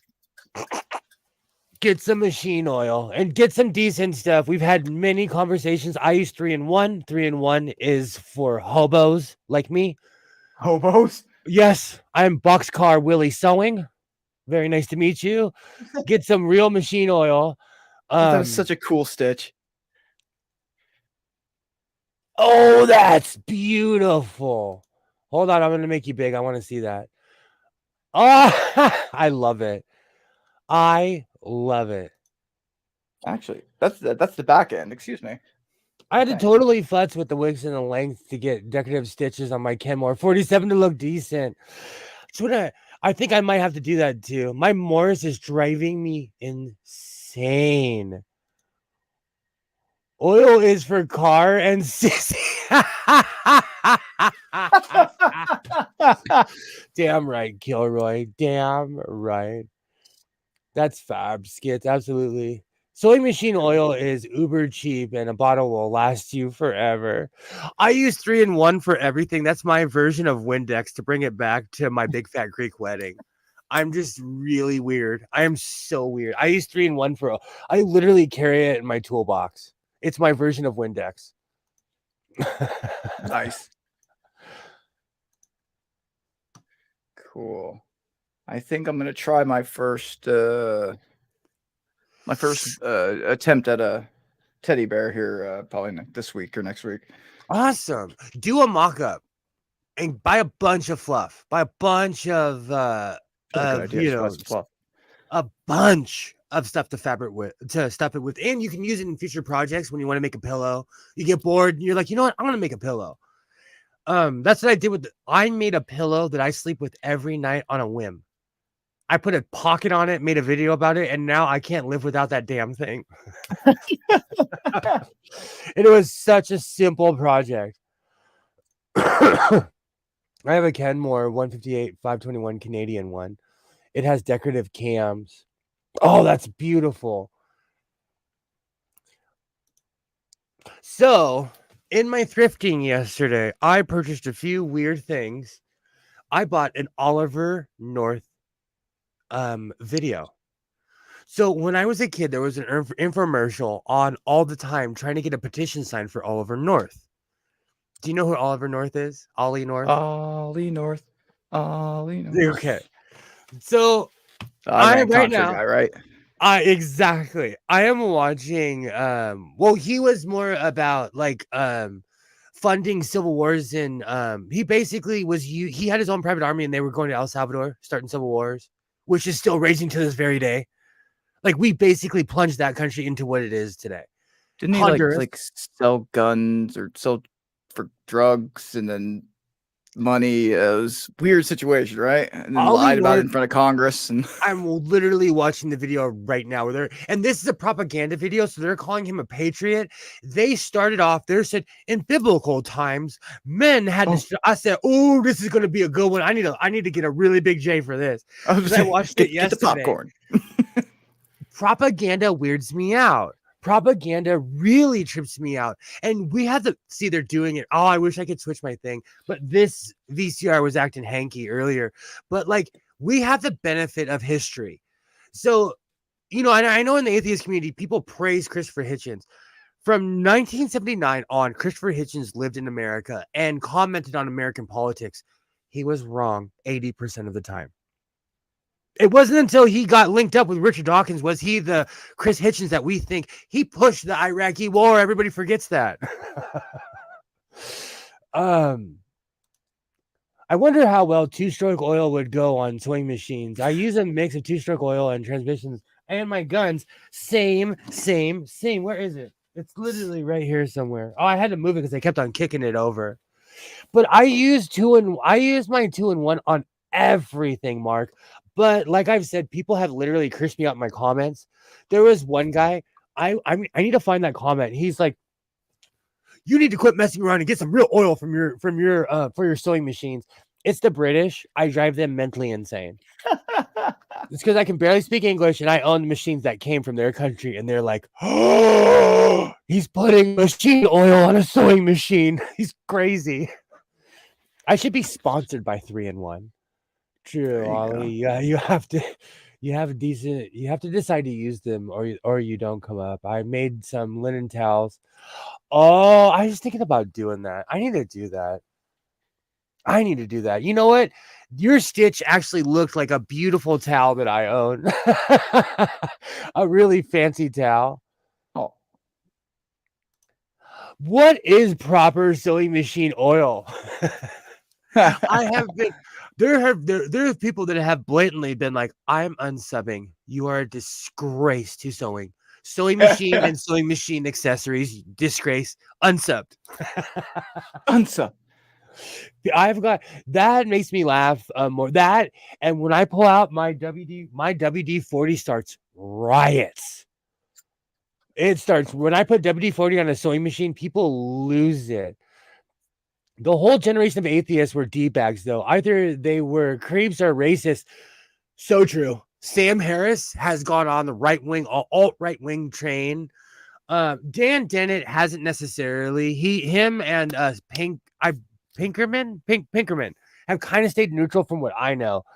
But like Richard Dawkins has gone old man. Someone needs to take his Twitter away from him. Like, sir, I know you have an opinion. Like, I like you. Like, I have the God delusion within. No, I'm sorry. The greatest show on earth within grabbing distance. It's a book. I don't look at it as a Bible. He can be wrong. Yeah. Oh, he drives me crazy. He needs to And stop talking about gender. And that's the big thing between, the one of the big things between, religion and us is, our books, we change. Their Yes. books are doctrine. Like, And if somebody's wrong, and if someone's wrong, we'll say, "Hey, brother was wrong." Like people, I get a lot of hate for saying about Hitchens, but if you go and do the research, like he was brilliant, but he was a Republican, so he would back very American Republican views, yeah. And so it clashes with a lot of certain things nowadays. Like you would not like him. He would be saying certain turfy things by today's standard. You would not like him. And you're right. Dawkins just needs to shut the fuck up.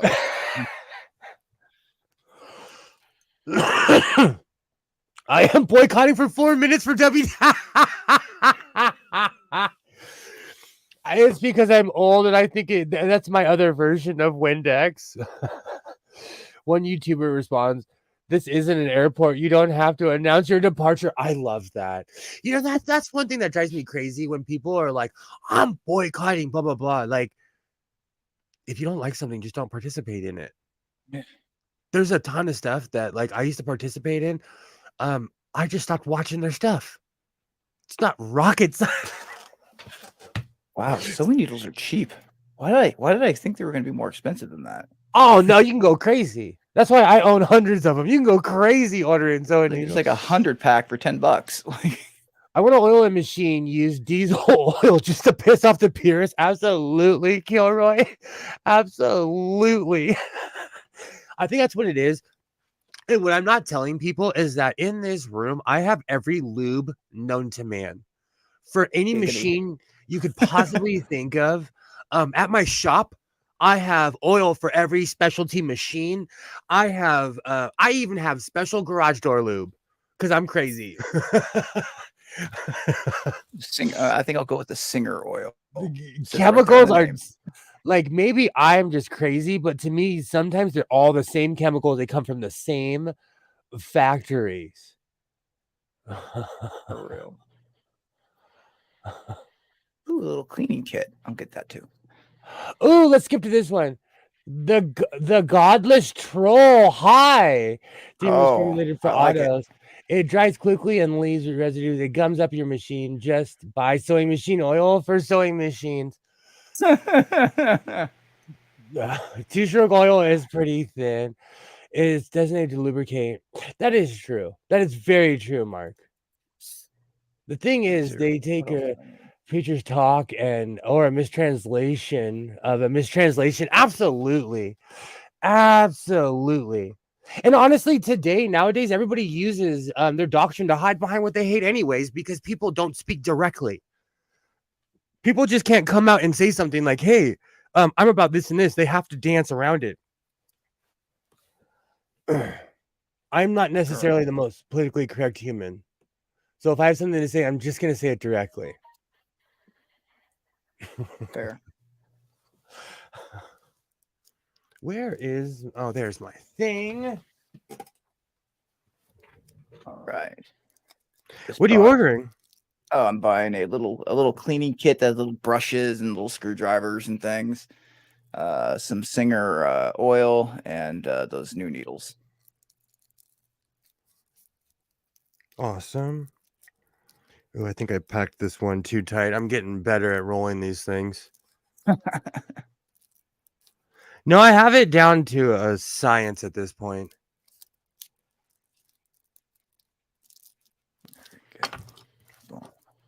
I have the theme song to No Job for a Lady with Penelope Keith stuck in my head because I am so tuned out of what's going on with everything else that I am like, I've been watching old British TV shows. Singer oil is pretty good. Many years ago, it was the go-to oil.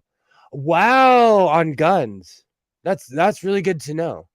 Skits is fully on the dark side. Now you are. Welcome to the dark side. We have hobbies. We have that's my news thing. Welcome to the dark side. We have hobbies. The thing is, needles are cheap, but you can go. Yeah, that's true. That is true. And man, a misfire will crack a needle really quick. Yeah, this one snapped like just blam. Well, not like you can see it, but Oh yeah, the little brush is useful for the thread paths in general. Absolutely. The sewing machine oil is mineral oil, baby oil, then added the smell. Interesting. Interesting. Let's see if I can do it old school way. There it goes. I should seriously do a master class on how to roll a J. There you go. I have to I use a roll. machine. It's because I used to when I was in my 20s, I was a real life hobo. So I used to smoke rollies. Oh, Already you got my have to have tweezers. tweezers. You have to. I Actually, because one- I have terrible eyesight. I have mega tweezers. See how big these mega are? tweezers. Oh, back to that. Those are some big ass tweezers. Oh yeah. Oh, I don't play. Especially when it comes to sewing machines in general, you have to have, especially if you have big fingers, because you're constantly going under things and around things. Also, pick up a couple pounds of coffee for when you need some additional. Oh, that reminds me. I almost forgot. I need to get the Kilroy stuffing. knows. Kilroy knows. What is Coffee. it? Just what would you call it? Cotton stuffing fluff. I call it fluff. You know what? I call it filler as well. You know what's so funny? A lot of the terms like defluffing and stuff I got from watching what is her name? Oh my gosh, I can't. I'm having a total brain fart because I've been sitting here smoking Jay-Z the entire time. But what is her name? Film. That might be interesting. But a lot of the things that I use are from an Australian woman because what I can't remember her name. I've been watching her since I first got on YouTube. And so like I got defluffing, I got for like that's not even an American term. They just say let's clean the sewing machine, but I like saying defluffing. There we go. Polyester fiber filling. There you go. Batting, there it is. And way more bobbins than you think you. I have an insane amount of bobbins. Cotton batting. Batting. You could get polymer fill. That's what my pillow is. Don't ever smoke. Don't ever smoke around my pillow. It's gonna set my face on fire. That's the problem. Like polyester is pillow feathers. If you're not an asthmatic, baby oil goes gummy fairly quickly. I used a fair bit of the unscented stuff in the lab. That's very good to know. There we go. And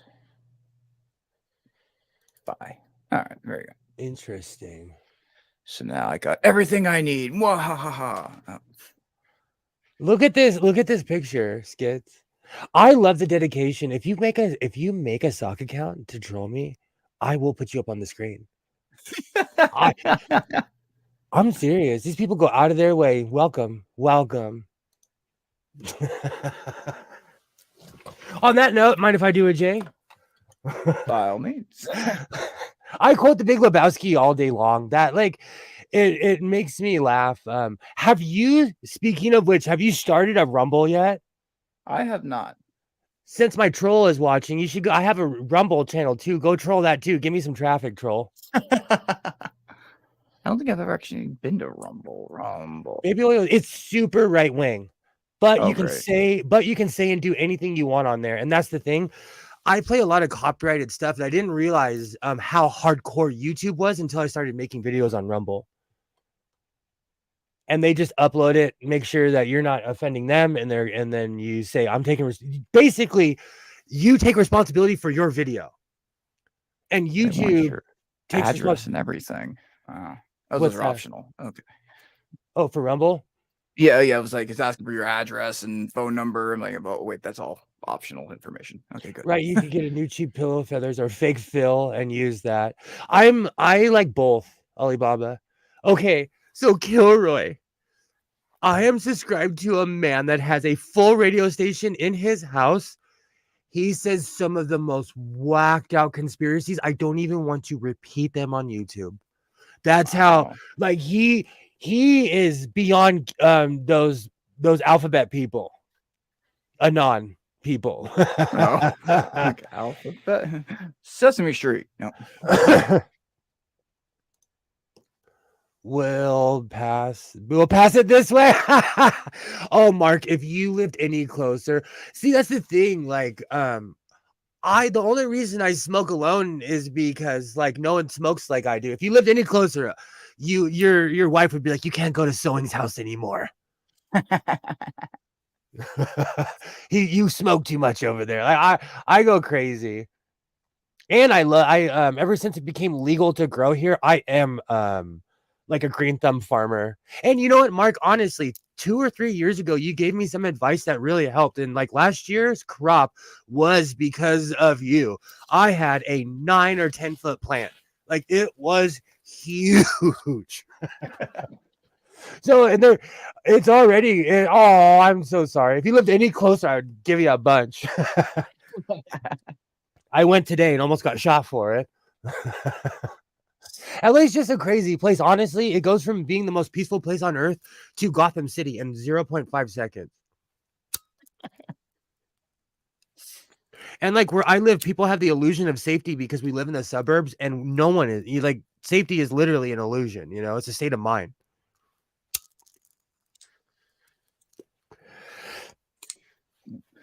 Speaking of drugs, I'm gonna go do a dab. I wish I had the lung capacity for that stuff. Honestly, I wish I had the lungs for that. But that's one less addiction that I am paying for.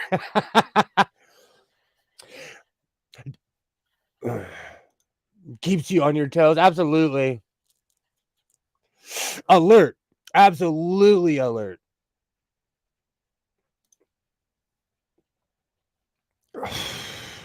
Aw, well, if you're a dedicated troll, if you love sewing, like I know you do, troll, go create an account. So, Mark, do they have dabs in Australia? It's concentrated. It's super concentrated THC. Skits, look at this comment. I'm screenshotting all of this. I have to create a Rumble account to troll you there. I love the dedication. All trolls really need is a hug and a friend. Damn, that doesn't freaking focus. Cameras are so funny that way. And maybe I just don't even have it on autofocus. I don't know. But yeah, good stuff. 90%. You know what's so funny? When marijuana was legalized in California, the first thing our state legislatures did is put caps on THC. So everything has to be less than 100%. I would hope less than 100%. Yeah, but like, you know, maybe some people want to live on Jupiter. I'm a firm believer. I want it to be like Portugal or Spain. Do you know in Portugal and Spain, all drugs are legal. If you have the right to kill yourself, if you go ahead, go right ahead. Yeah, every time I do an order, they give me free pre-rolls. Heck yeah. Heck yeah. Infused at 50%.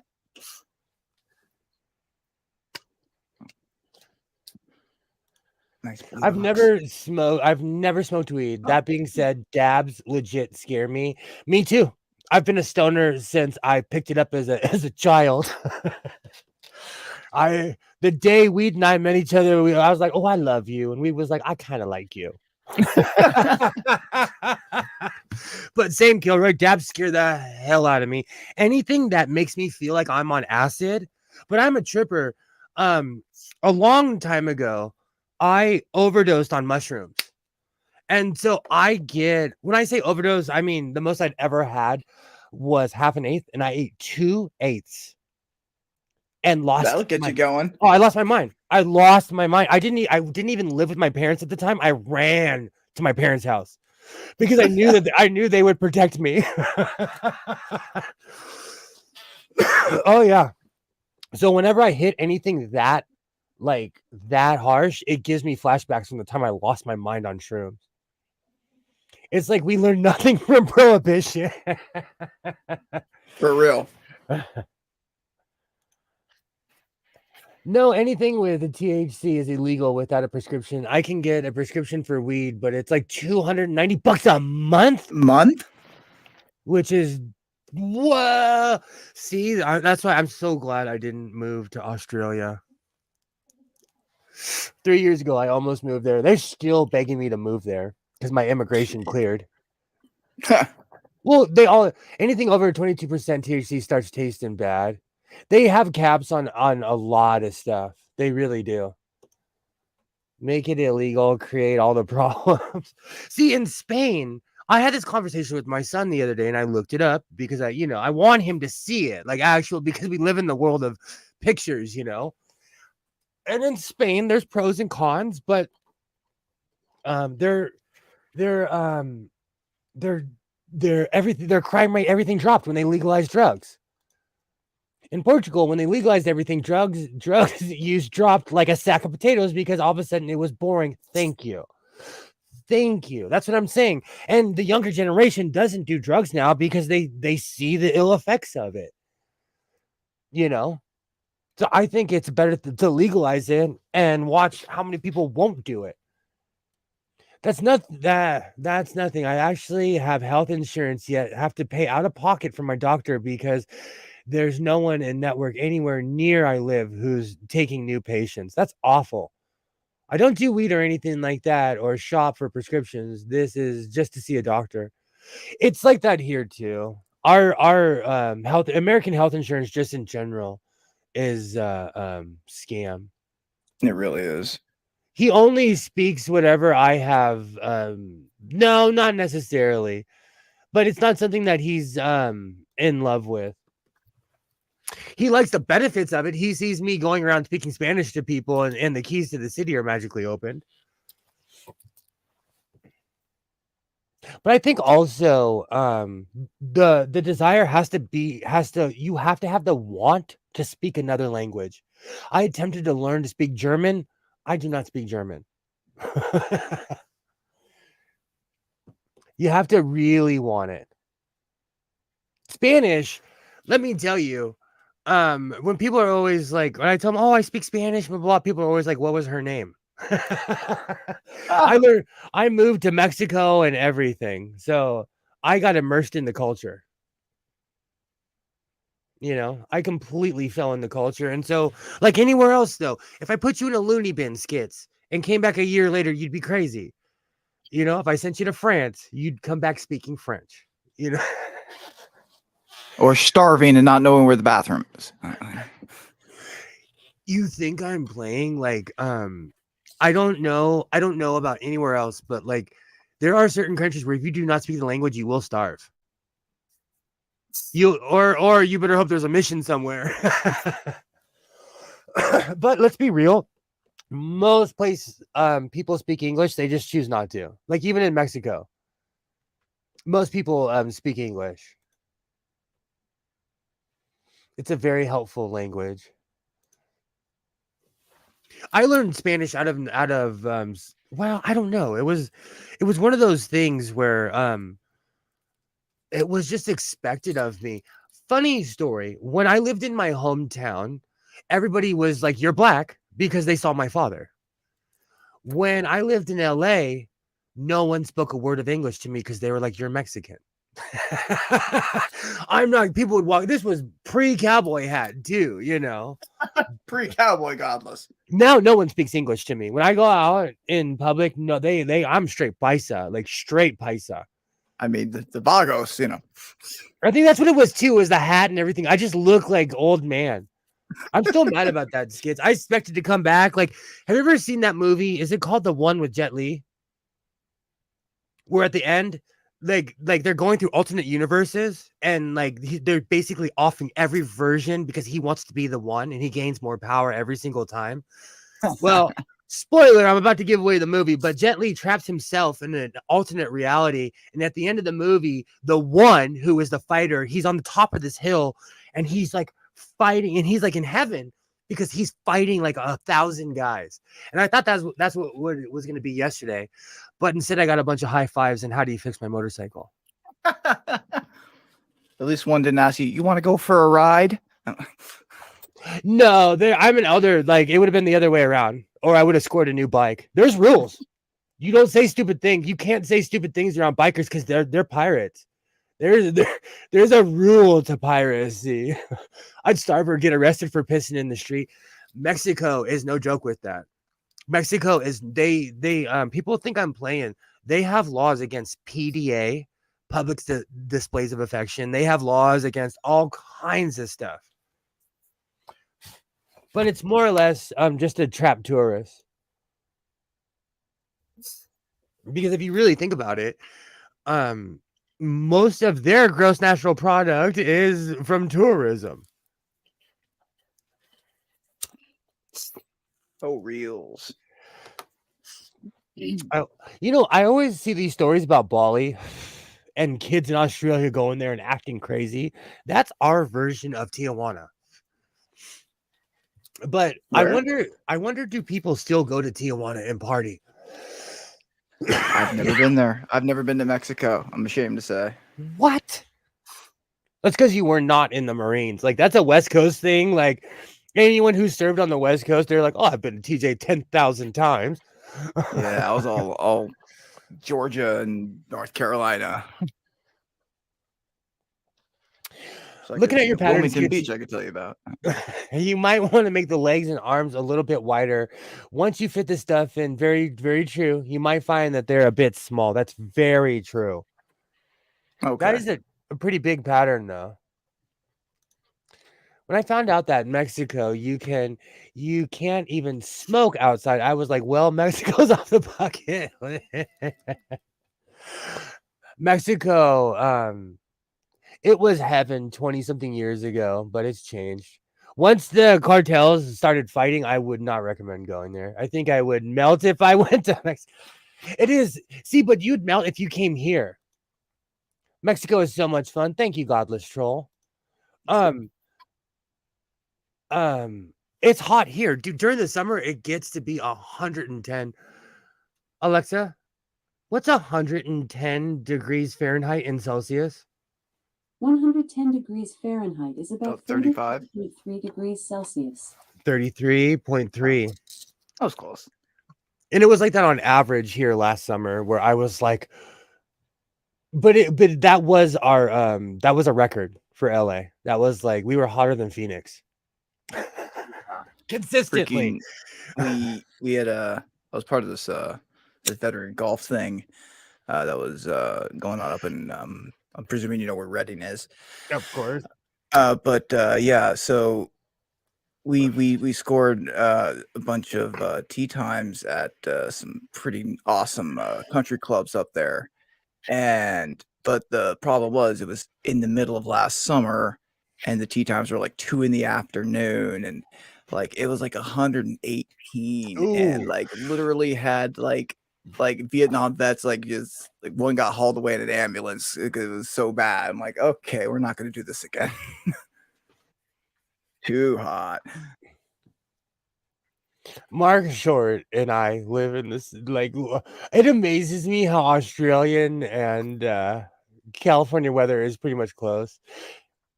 That's some hardcore desert weather. That is some hardcore 45. Alexa, Oh, what's 45 degrees Celsius into Fahrenheit? 45 degrees Celsius is 113 degrees Fahrenheit.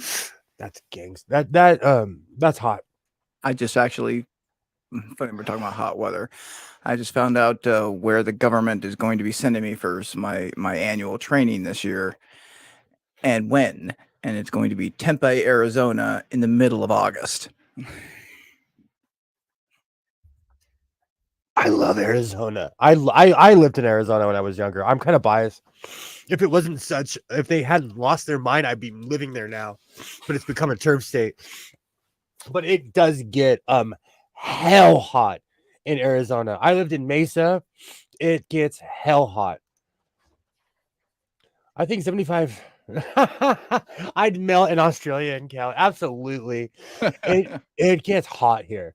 It gets hot. You have to be a photo cell. I am like truly a child of the sun. Child of the sun. I've been in 114, but really dry. And see, I think that's the difference. When it's really dry, it doesn't feel like it's 114. And I'm saying this to be facetious, but it's kind of true, at least in my head. Everything after 110 feels the same. At least that was my excuse last year, because we had this 2-week period where it was 100 and something every day, and I'm like, this is torture. Yeah, I think when I'd like to tell a story, like when we got to Iraq, it was I think we got off we flew in on C5, and we had the jet wash blowing on us. It was so hot. We're sitting there, we're dying, and we're like, man, we can't wait for this plane to take off, and at least we'll be able to cool down a little bit. The plane takes off, and it gets hotter. Yeah. And like, oh god, it was like 125 when we got there, and it was like, oh, this is hot. That is, I saw this thing about the Lincoln, and when they were, I can't remember, they were during the beginning of the Iraqi war, on the deck of the ship, it was 145 out in the ocean. And these guys are in full gear, acting like nothing's happened. I'm like breathing heavy, just watching it. I'm like, oh no. It's funny, we when we got there, right, we our body armor, for some reason we had green body armor, but after a while, after sweating so much, all that salt and everything would start, crystallizing, crusting on everything, and turning it kind of white. Well, we got intel from the local nationals that they believed that crusty salt was frost, and that our body armors were air conditioned, and that's how we were doing so well in the heat. You were just conditioned to not complain. Is what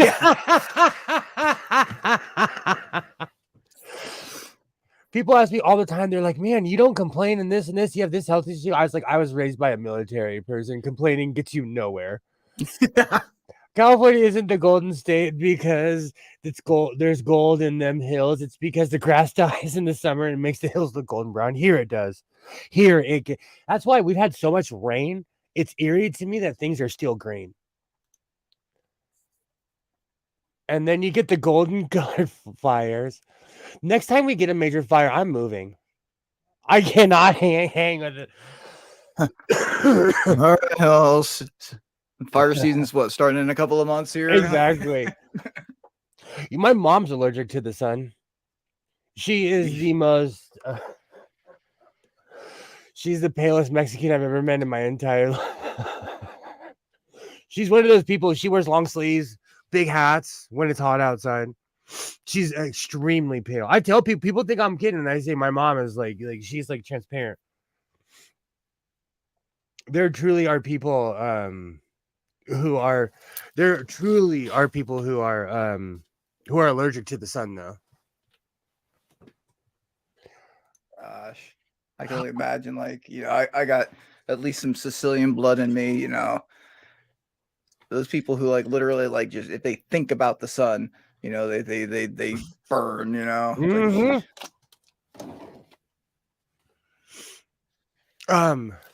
I don't know. I'm always threatening to move. I'm always threatening to move. I honestly, I'm going to tell you, I have not found a place yet where that could take me, that I feel that I could move to and not be a complete distraction. I would say come on up to Northern California, but you just have more fires. I'm tired of California, though. And I've lived, I've done the West Coast thing all the way from Guatemala to all the way up to Vancouver, Canada. So you're done with the West Coast? I don't know. I am biased. Kilroy is trying to convince me to move to Pennsylvania. I would, just because those are the only other sports teams I would support, because I grew up watching the Pens. Well, more the Pens than anything else. I'm a fourth Scottish, fourth Irish, fourth English, fourth German. I'm built for rains cloud. You know what? If I had the proper infrastructure, I wouldn't mind living somewhere like that. When I lived in Portland, I was just broke and depressed. And so the weather didn't necessarily help my mood.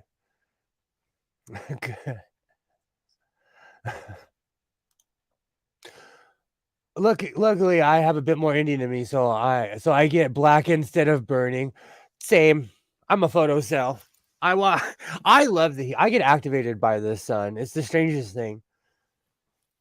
Yeah, I love that. The first good sun soaking of the year, I'll get burnt, but after that, my tan and melatonin kicks in, and I really do not notice until I take my shirt off and I have a real farmer's tan. Because I'll wear sleeveless shirts all summer long. I'm like, oh, I really did get it. I really did get darker. When my face and arm is completely different color than my body. Anyone who is semi-brown knows what I'm talking about when you get that weird yellow color. It's that like right between jaundice and I need a tan. jaundice, Jesus Christ. When I moved back from Portland, because my mom pulls no punches, she looked me in my eyes. She's like, "You look sallow and you look like you have jaundice." I had prison palate. Because I had lost my color from living up north. I tan thinking about the sun. My poor mother is English and practically burns like the moonlight. Yeah, mine too. Mine's the same way. My mom burns. My mom is so different that when we go places, people ask me all the time. They're like, "Oh, you didn't come with your wife." I'm like, dude, that's my mom. I get that a lot. They think that's Isaiah's mom. That's me. I can read just fine in the moonlight and I burn in the shade. My mom's like that. It's a trip. People trip out when she goes in public. She's like full sunscreen hat. I'm going to make one of those old lady big brim hats. I think they're hilarious. Well, don't you already have almost one?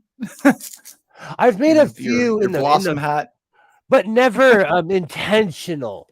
Nothing intentional. It's always been like, oh, I'm going to turn this mistake into a win. Fold this into this. So what's going on with you? So what's your new project with the green thing there? I know. After 3 hours, I should put the thing on, huh? I haven't put the collar on yet. But so is that the actual trench coat? Yeah. Oh, okay. I thought it was a different project. Whoa. Oh. Oh no, I am not a conjurer of cheap tricks, to quote Gandalf.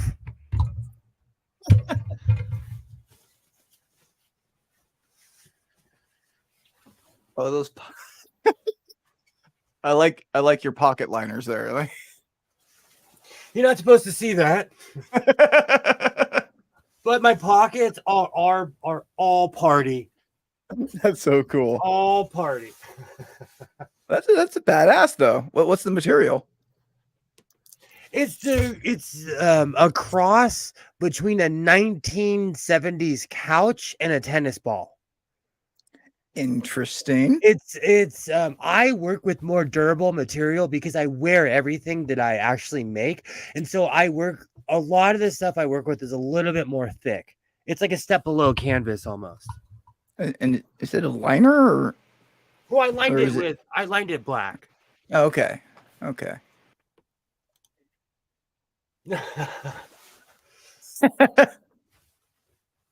It's gonna look really dank when I put the collar on. I've been sitting here for the past 3 hours talking about a collar, but we had to deal with drama, trolls. It's been that kind of night. That's why I made the title Making Stoles, Blocking Trolls, and 4 Yards of Conversation.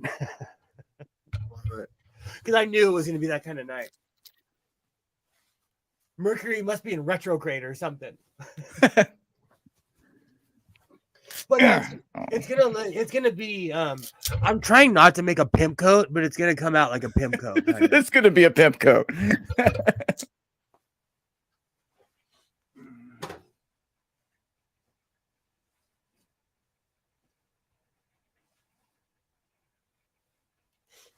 I still think it's ironic after my run-in with the Vagos that I got that color before I saw them. The question is if you'd be wearing a whatever color that is, light green trench coat rather than your cut there, would they have given you the hugs and high five? Oh no, they would have asked me one very specific question. Do you know what that is? Huh? Are you dumb? That's what you hear. That's the last thing you hear. You look like, oh, Kilroy.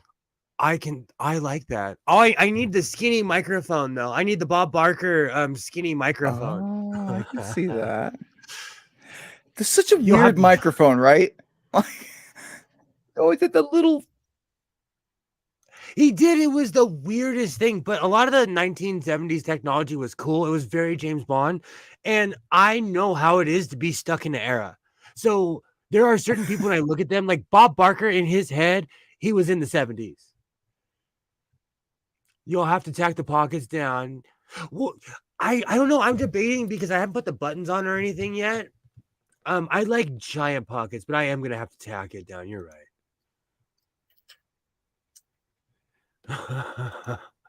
Key lime pie color, absolutely. You're their dad mascot now. I don't know if I don't know if I'm old enough. You know what's so funny? When I was a kid, it's because I grew up around senior citizens. I consider being older something else. I want one of those skinny microphones. Seriously, Bob Barker had the dankest microphone. He really Oh, now I can hear the music. It reminded me of my grandparents. Do do do. They watched that oh, what was the other one? Make Me a Deal. Make a deal, or Let's Make a Deal. let's make a deal. Okay, yeah. So was his name Guy Ritchie, the guy that cooks? I can't remember. Guy Fieri. Yes, he has a new show out that is Supermarket Sweep. I loved that show. I did too. I freaking Isaiah I have cable. So I encourage my son to watch it.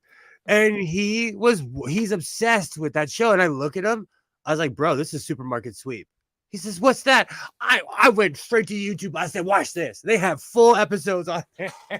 Nice. I freaking loved that show as a kid. It was my dream to run through that supermarket, even though I knew it was a set. I didn't care. Yeah. And I'd be like, and I always go through like the supermarket, like in like where are those huge wedges of cheese and things like that? They never had in my school. They have my market. They don't sell government cheese anymore, though, like that, do they? I don't think so. Government cheese. You would literally, even at the store, there was a literal. Now they have giant blocks, but they're not like. I guess like WIC and everything changed that because you can just go to the store and purchase it. You don't need a food stamps, but like because it's a card. But my whole point is like, you don't see that. Or like back in the day, they had the generic beer, the generic butter, where it literally just said beer. It was a white can beer. I still remember, the silver tins, and it just said like it had a picture of a pig on it and pork. Like, absolutely. You know what though? I used to call my brother old man, and he was in his 30s. He's 14, 15 years older than me. And like I'd always be like, you're an old man. And now that I think about it, I'm probably 10 years older than what he was back then. Because I was a little kid.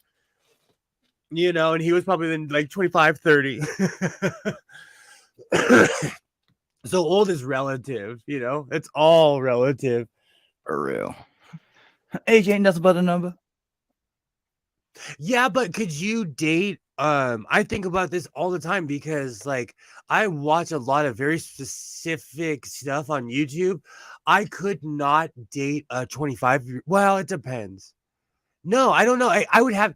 Could you date someone who's like, could you date a 23-year-old? Don't think so. Like, I mean, Exactly. we obviously be in very different places in life. It would be interesting. Nah, I guess it wouldn't be dating at that point. It'd just be like, I want to know, like, like to get their their opinion on things, and like to learn about more about that, what I assume is a different generation. But Absolutely. and I'm sure, you know, other aspects might be nice. But I'll tell you, I had an experience with a young lady. I'm in my 40s. She is in her 30s. And I didn't realize the difference in age until I took her out to dinner. And she literally, when the food came, she's like, hold on, I have to take pictures of our food. And I said, what? She's like, I have to take pictures of her food. And I'm like, bro, I'm gonna get hypoglycemic in 30 seconds. I can smell my mashed potatoes.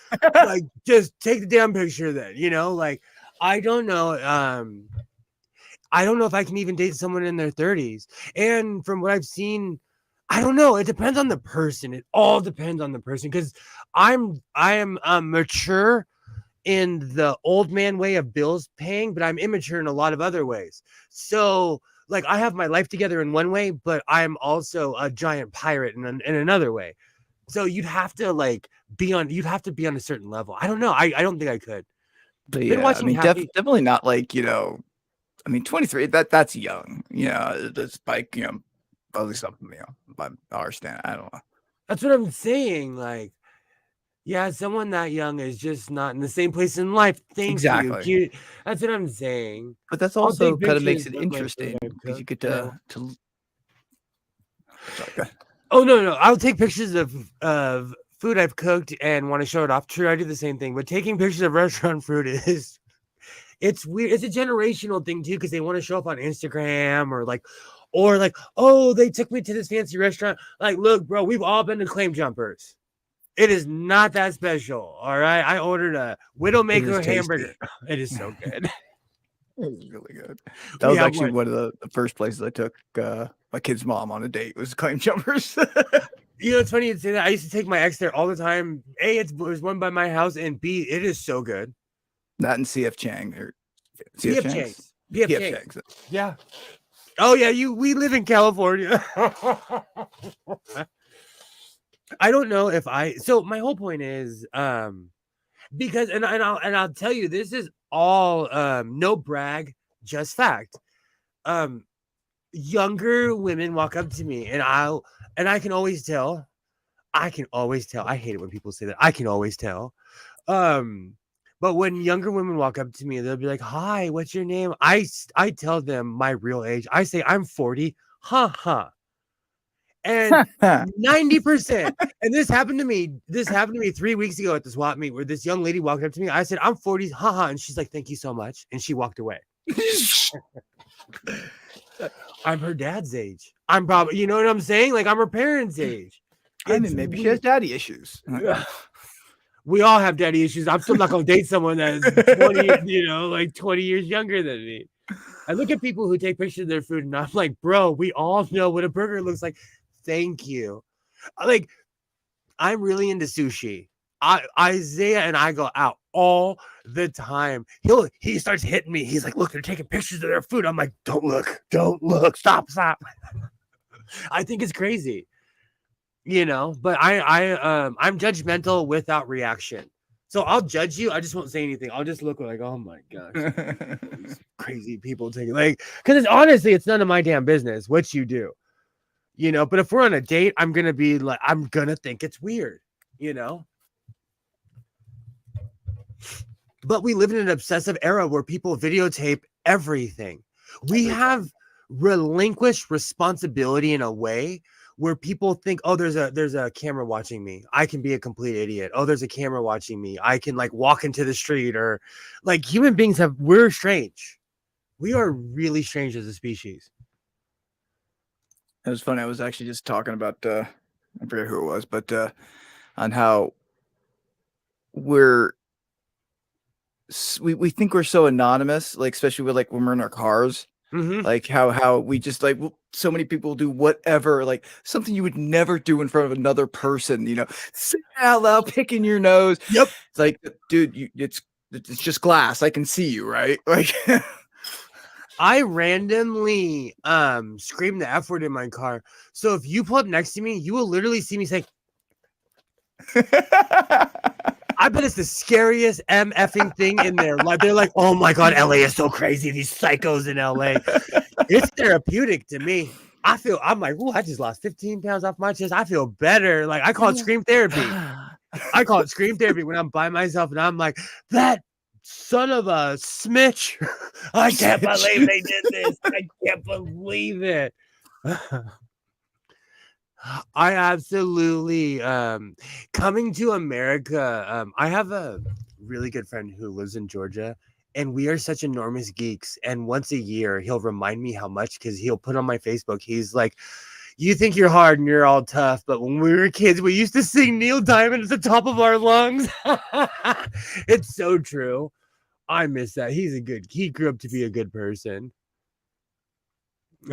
Sweet. Now I have that song stuck. Sweet Caroline. So Do, do. one of the reasons I quit drinking is because every time I go to the bar, somebody thought they were original. They thought they were the first person who ever heard this damn song. When I think of Sweet Caroline, I think of people singing it badly drunk, thinking that they are just Whitney Houston. Godless out there doing his part to keep the tourist number. It's so funny. When I first started streaming, I would say all these glorious things about LA, and I always end it with, don't move here. Please don't move here. I still feel like that. Like because LA is a transitional city, every 7 years we get a new generation of people. I see Alabama plates, South Carolina, name a state. I see those plates every summer. It's the strangest thing. Last summer, I saw so many Southern plates. I was like, oh my gosh, they're going to change. They're going to make our state red. I'm not kidding you. I was like, what is that? What is that? I'm serious. There were so many people that moved here from like Arkansas, Alabama. But the funny thing is, like, I'm part of a certain Black LGBTQIA community, and they just moved here to get away from oppression. They really just, so a lot of it is Alibaba. Thank you for sticking with us. I'm in my eyes. I said I was going full Elvis tonight. Oh man. Yeah, I should probably take off at 11. I'll end her in a minute. I'll end her in a minute. I don't mean to be a downer. No, it's okay. I thought I was gonna be alone today, so I didn't even think I was gonna go. Phoenix has a life. So I thought I was gonna be alone today. And then Commander was like, I have a real job sewing. And I was like, oh, I really am gonna be alone tonight. So I appreciate you. Course, That's why I made my coat, because I thought I was gonna actually have to like be a functional sewist on stream and not just sit here and smoke. Which I rolled 2 J's and I'm like this much left on my second one. I clogged my my pipe and then I smoked out of this, but it's so laced with nicotine. My lungs were like, what are you doing? We can't breathe. No. Yeah, I can't even do like blunts anymore because anything tobacco related it gets me. That's the one thing I miss is smoking blunts. That's the one thing, because I thought I was a rapper. I would roll huge blunts. I got so good. I can do the one hand cigar roll. Oh yeah. Excuse me. Because I would buy the giant tobacco leaves. The giant, and I would watch videos of old this is back when you actually had to like go and like look for things before the internet. I would watch videos of old Cuban men rolling cigars, and they made it look so easy. And I rolled some really janky ones, but after a while you learn. Practice. Oh, now I have a Yo Gabba Gabba song stuck in my head. I miss that era so much. The Aquabats are so awesome for making a kid show because they made a kid show right around when my kid was born, and he watched it till he was almost 4 or 5. I miss Yo Gabba Gabba. Thank you, Kilroy. I consider that almost like a compliment. Almost like a No, because Elvis was filled on cocaine. I'm coffee and joints. Do you eat fried peanut butter and whatever sandwiches? And No, but you know what? I'm stealing this from The Simpsons, but I'd eat a tire if it was fried correctly and seasoned correctly. I'd eat almost anything. real. We're gonna end it in about 4 or 5 minutes, bro. I do go full Elvis every night. Now, I know your age. I know your age. Now I have that song, Reefer. Make you feel all right. That I'm gonna bump that after this. Why have I not been listening to Sublime? For real. We came from like people of a certain age. We have the benefit of having grown up with such beautiful music.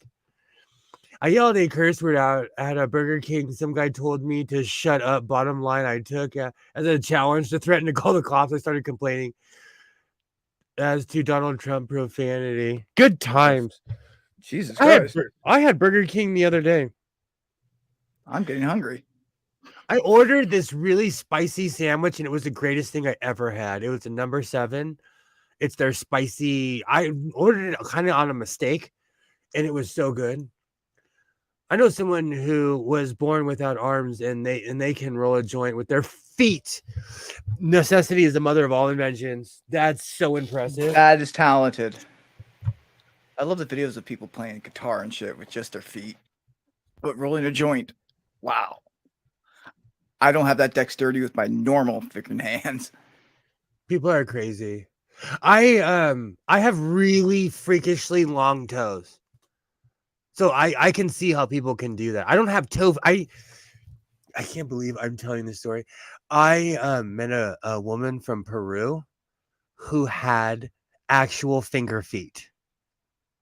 And she like for some reason I always wondered why she wouldn't go swimming, a lot of different things. And I asked her one day, and she's like, "You don't want to know." And she showed me she had toes that were like this long. Legitimately. So some people do have like long feet. Oh, that's crazy.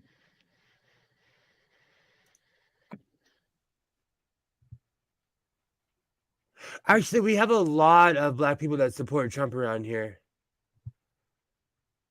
And in a weird forum that I watch, yesterday one snuck into an extremely LGBTQIA plus Black stream, and she was a Trumper, and like this one guy was like, "Do you know where you are, you crazy person? Like, do you know where you are? What is wrong with you? You're in the jungle, baby. You're gonna die." Oh, sorry, we're not. Oh, now I have that song stuck in my head. So skits, we'll end it on a high note. Do you have anything that you'd like to show? No, just thank you for having me on, brother. It's I'm sorry I haven't been around as much as I'd like to in the last bit. It's been crazy, but it's always fun to be on your channel, brother. Oh, much love. We are always here. We're always here for all of you. Oh God, you're troll. Oh, godless troll. Can't forget my troll. Like I always say, if you dedicate to trolling me, I will shame you, but I'll put you up on the screen. But I'll put you on. I don't understand anybody supporting Trump, but I really don't understand. Oh, I feel the same way. You know what? I'm gonna end it like people who vote against their own interest. I think you are the new mentally insane. You are the new, like, absolutely insane. Like, you are on fire asking people for gasoline. I like that. Oh, so I'm gonna have a video out soon. I'm gonna finish this coat. I made some cheetah shorts. I am looking forward to seeing those. I completely forgot about it just until this moment right now.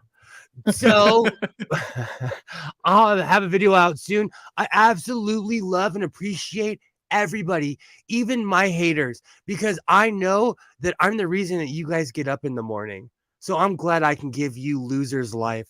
And for everybody else who supports my channel, I absolutely love you. You guys are the reason I get up in the morning. So there you go. To my trolls, you guys are insane. Everybody else, I absolutely I'll see you next week. I'll be around. Until next time, remember, reinforce your seams, be yourself, and I will definitely see you next time. Rock out with your clock out.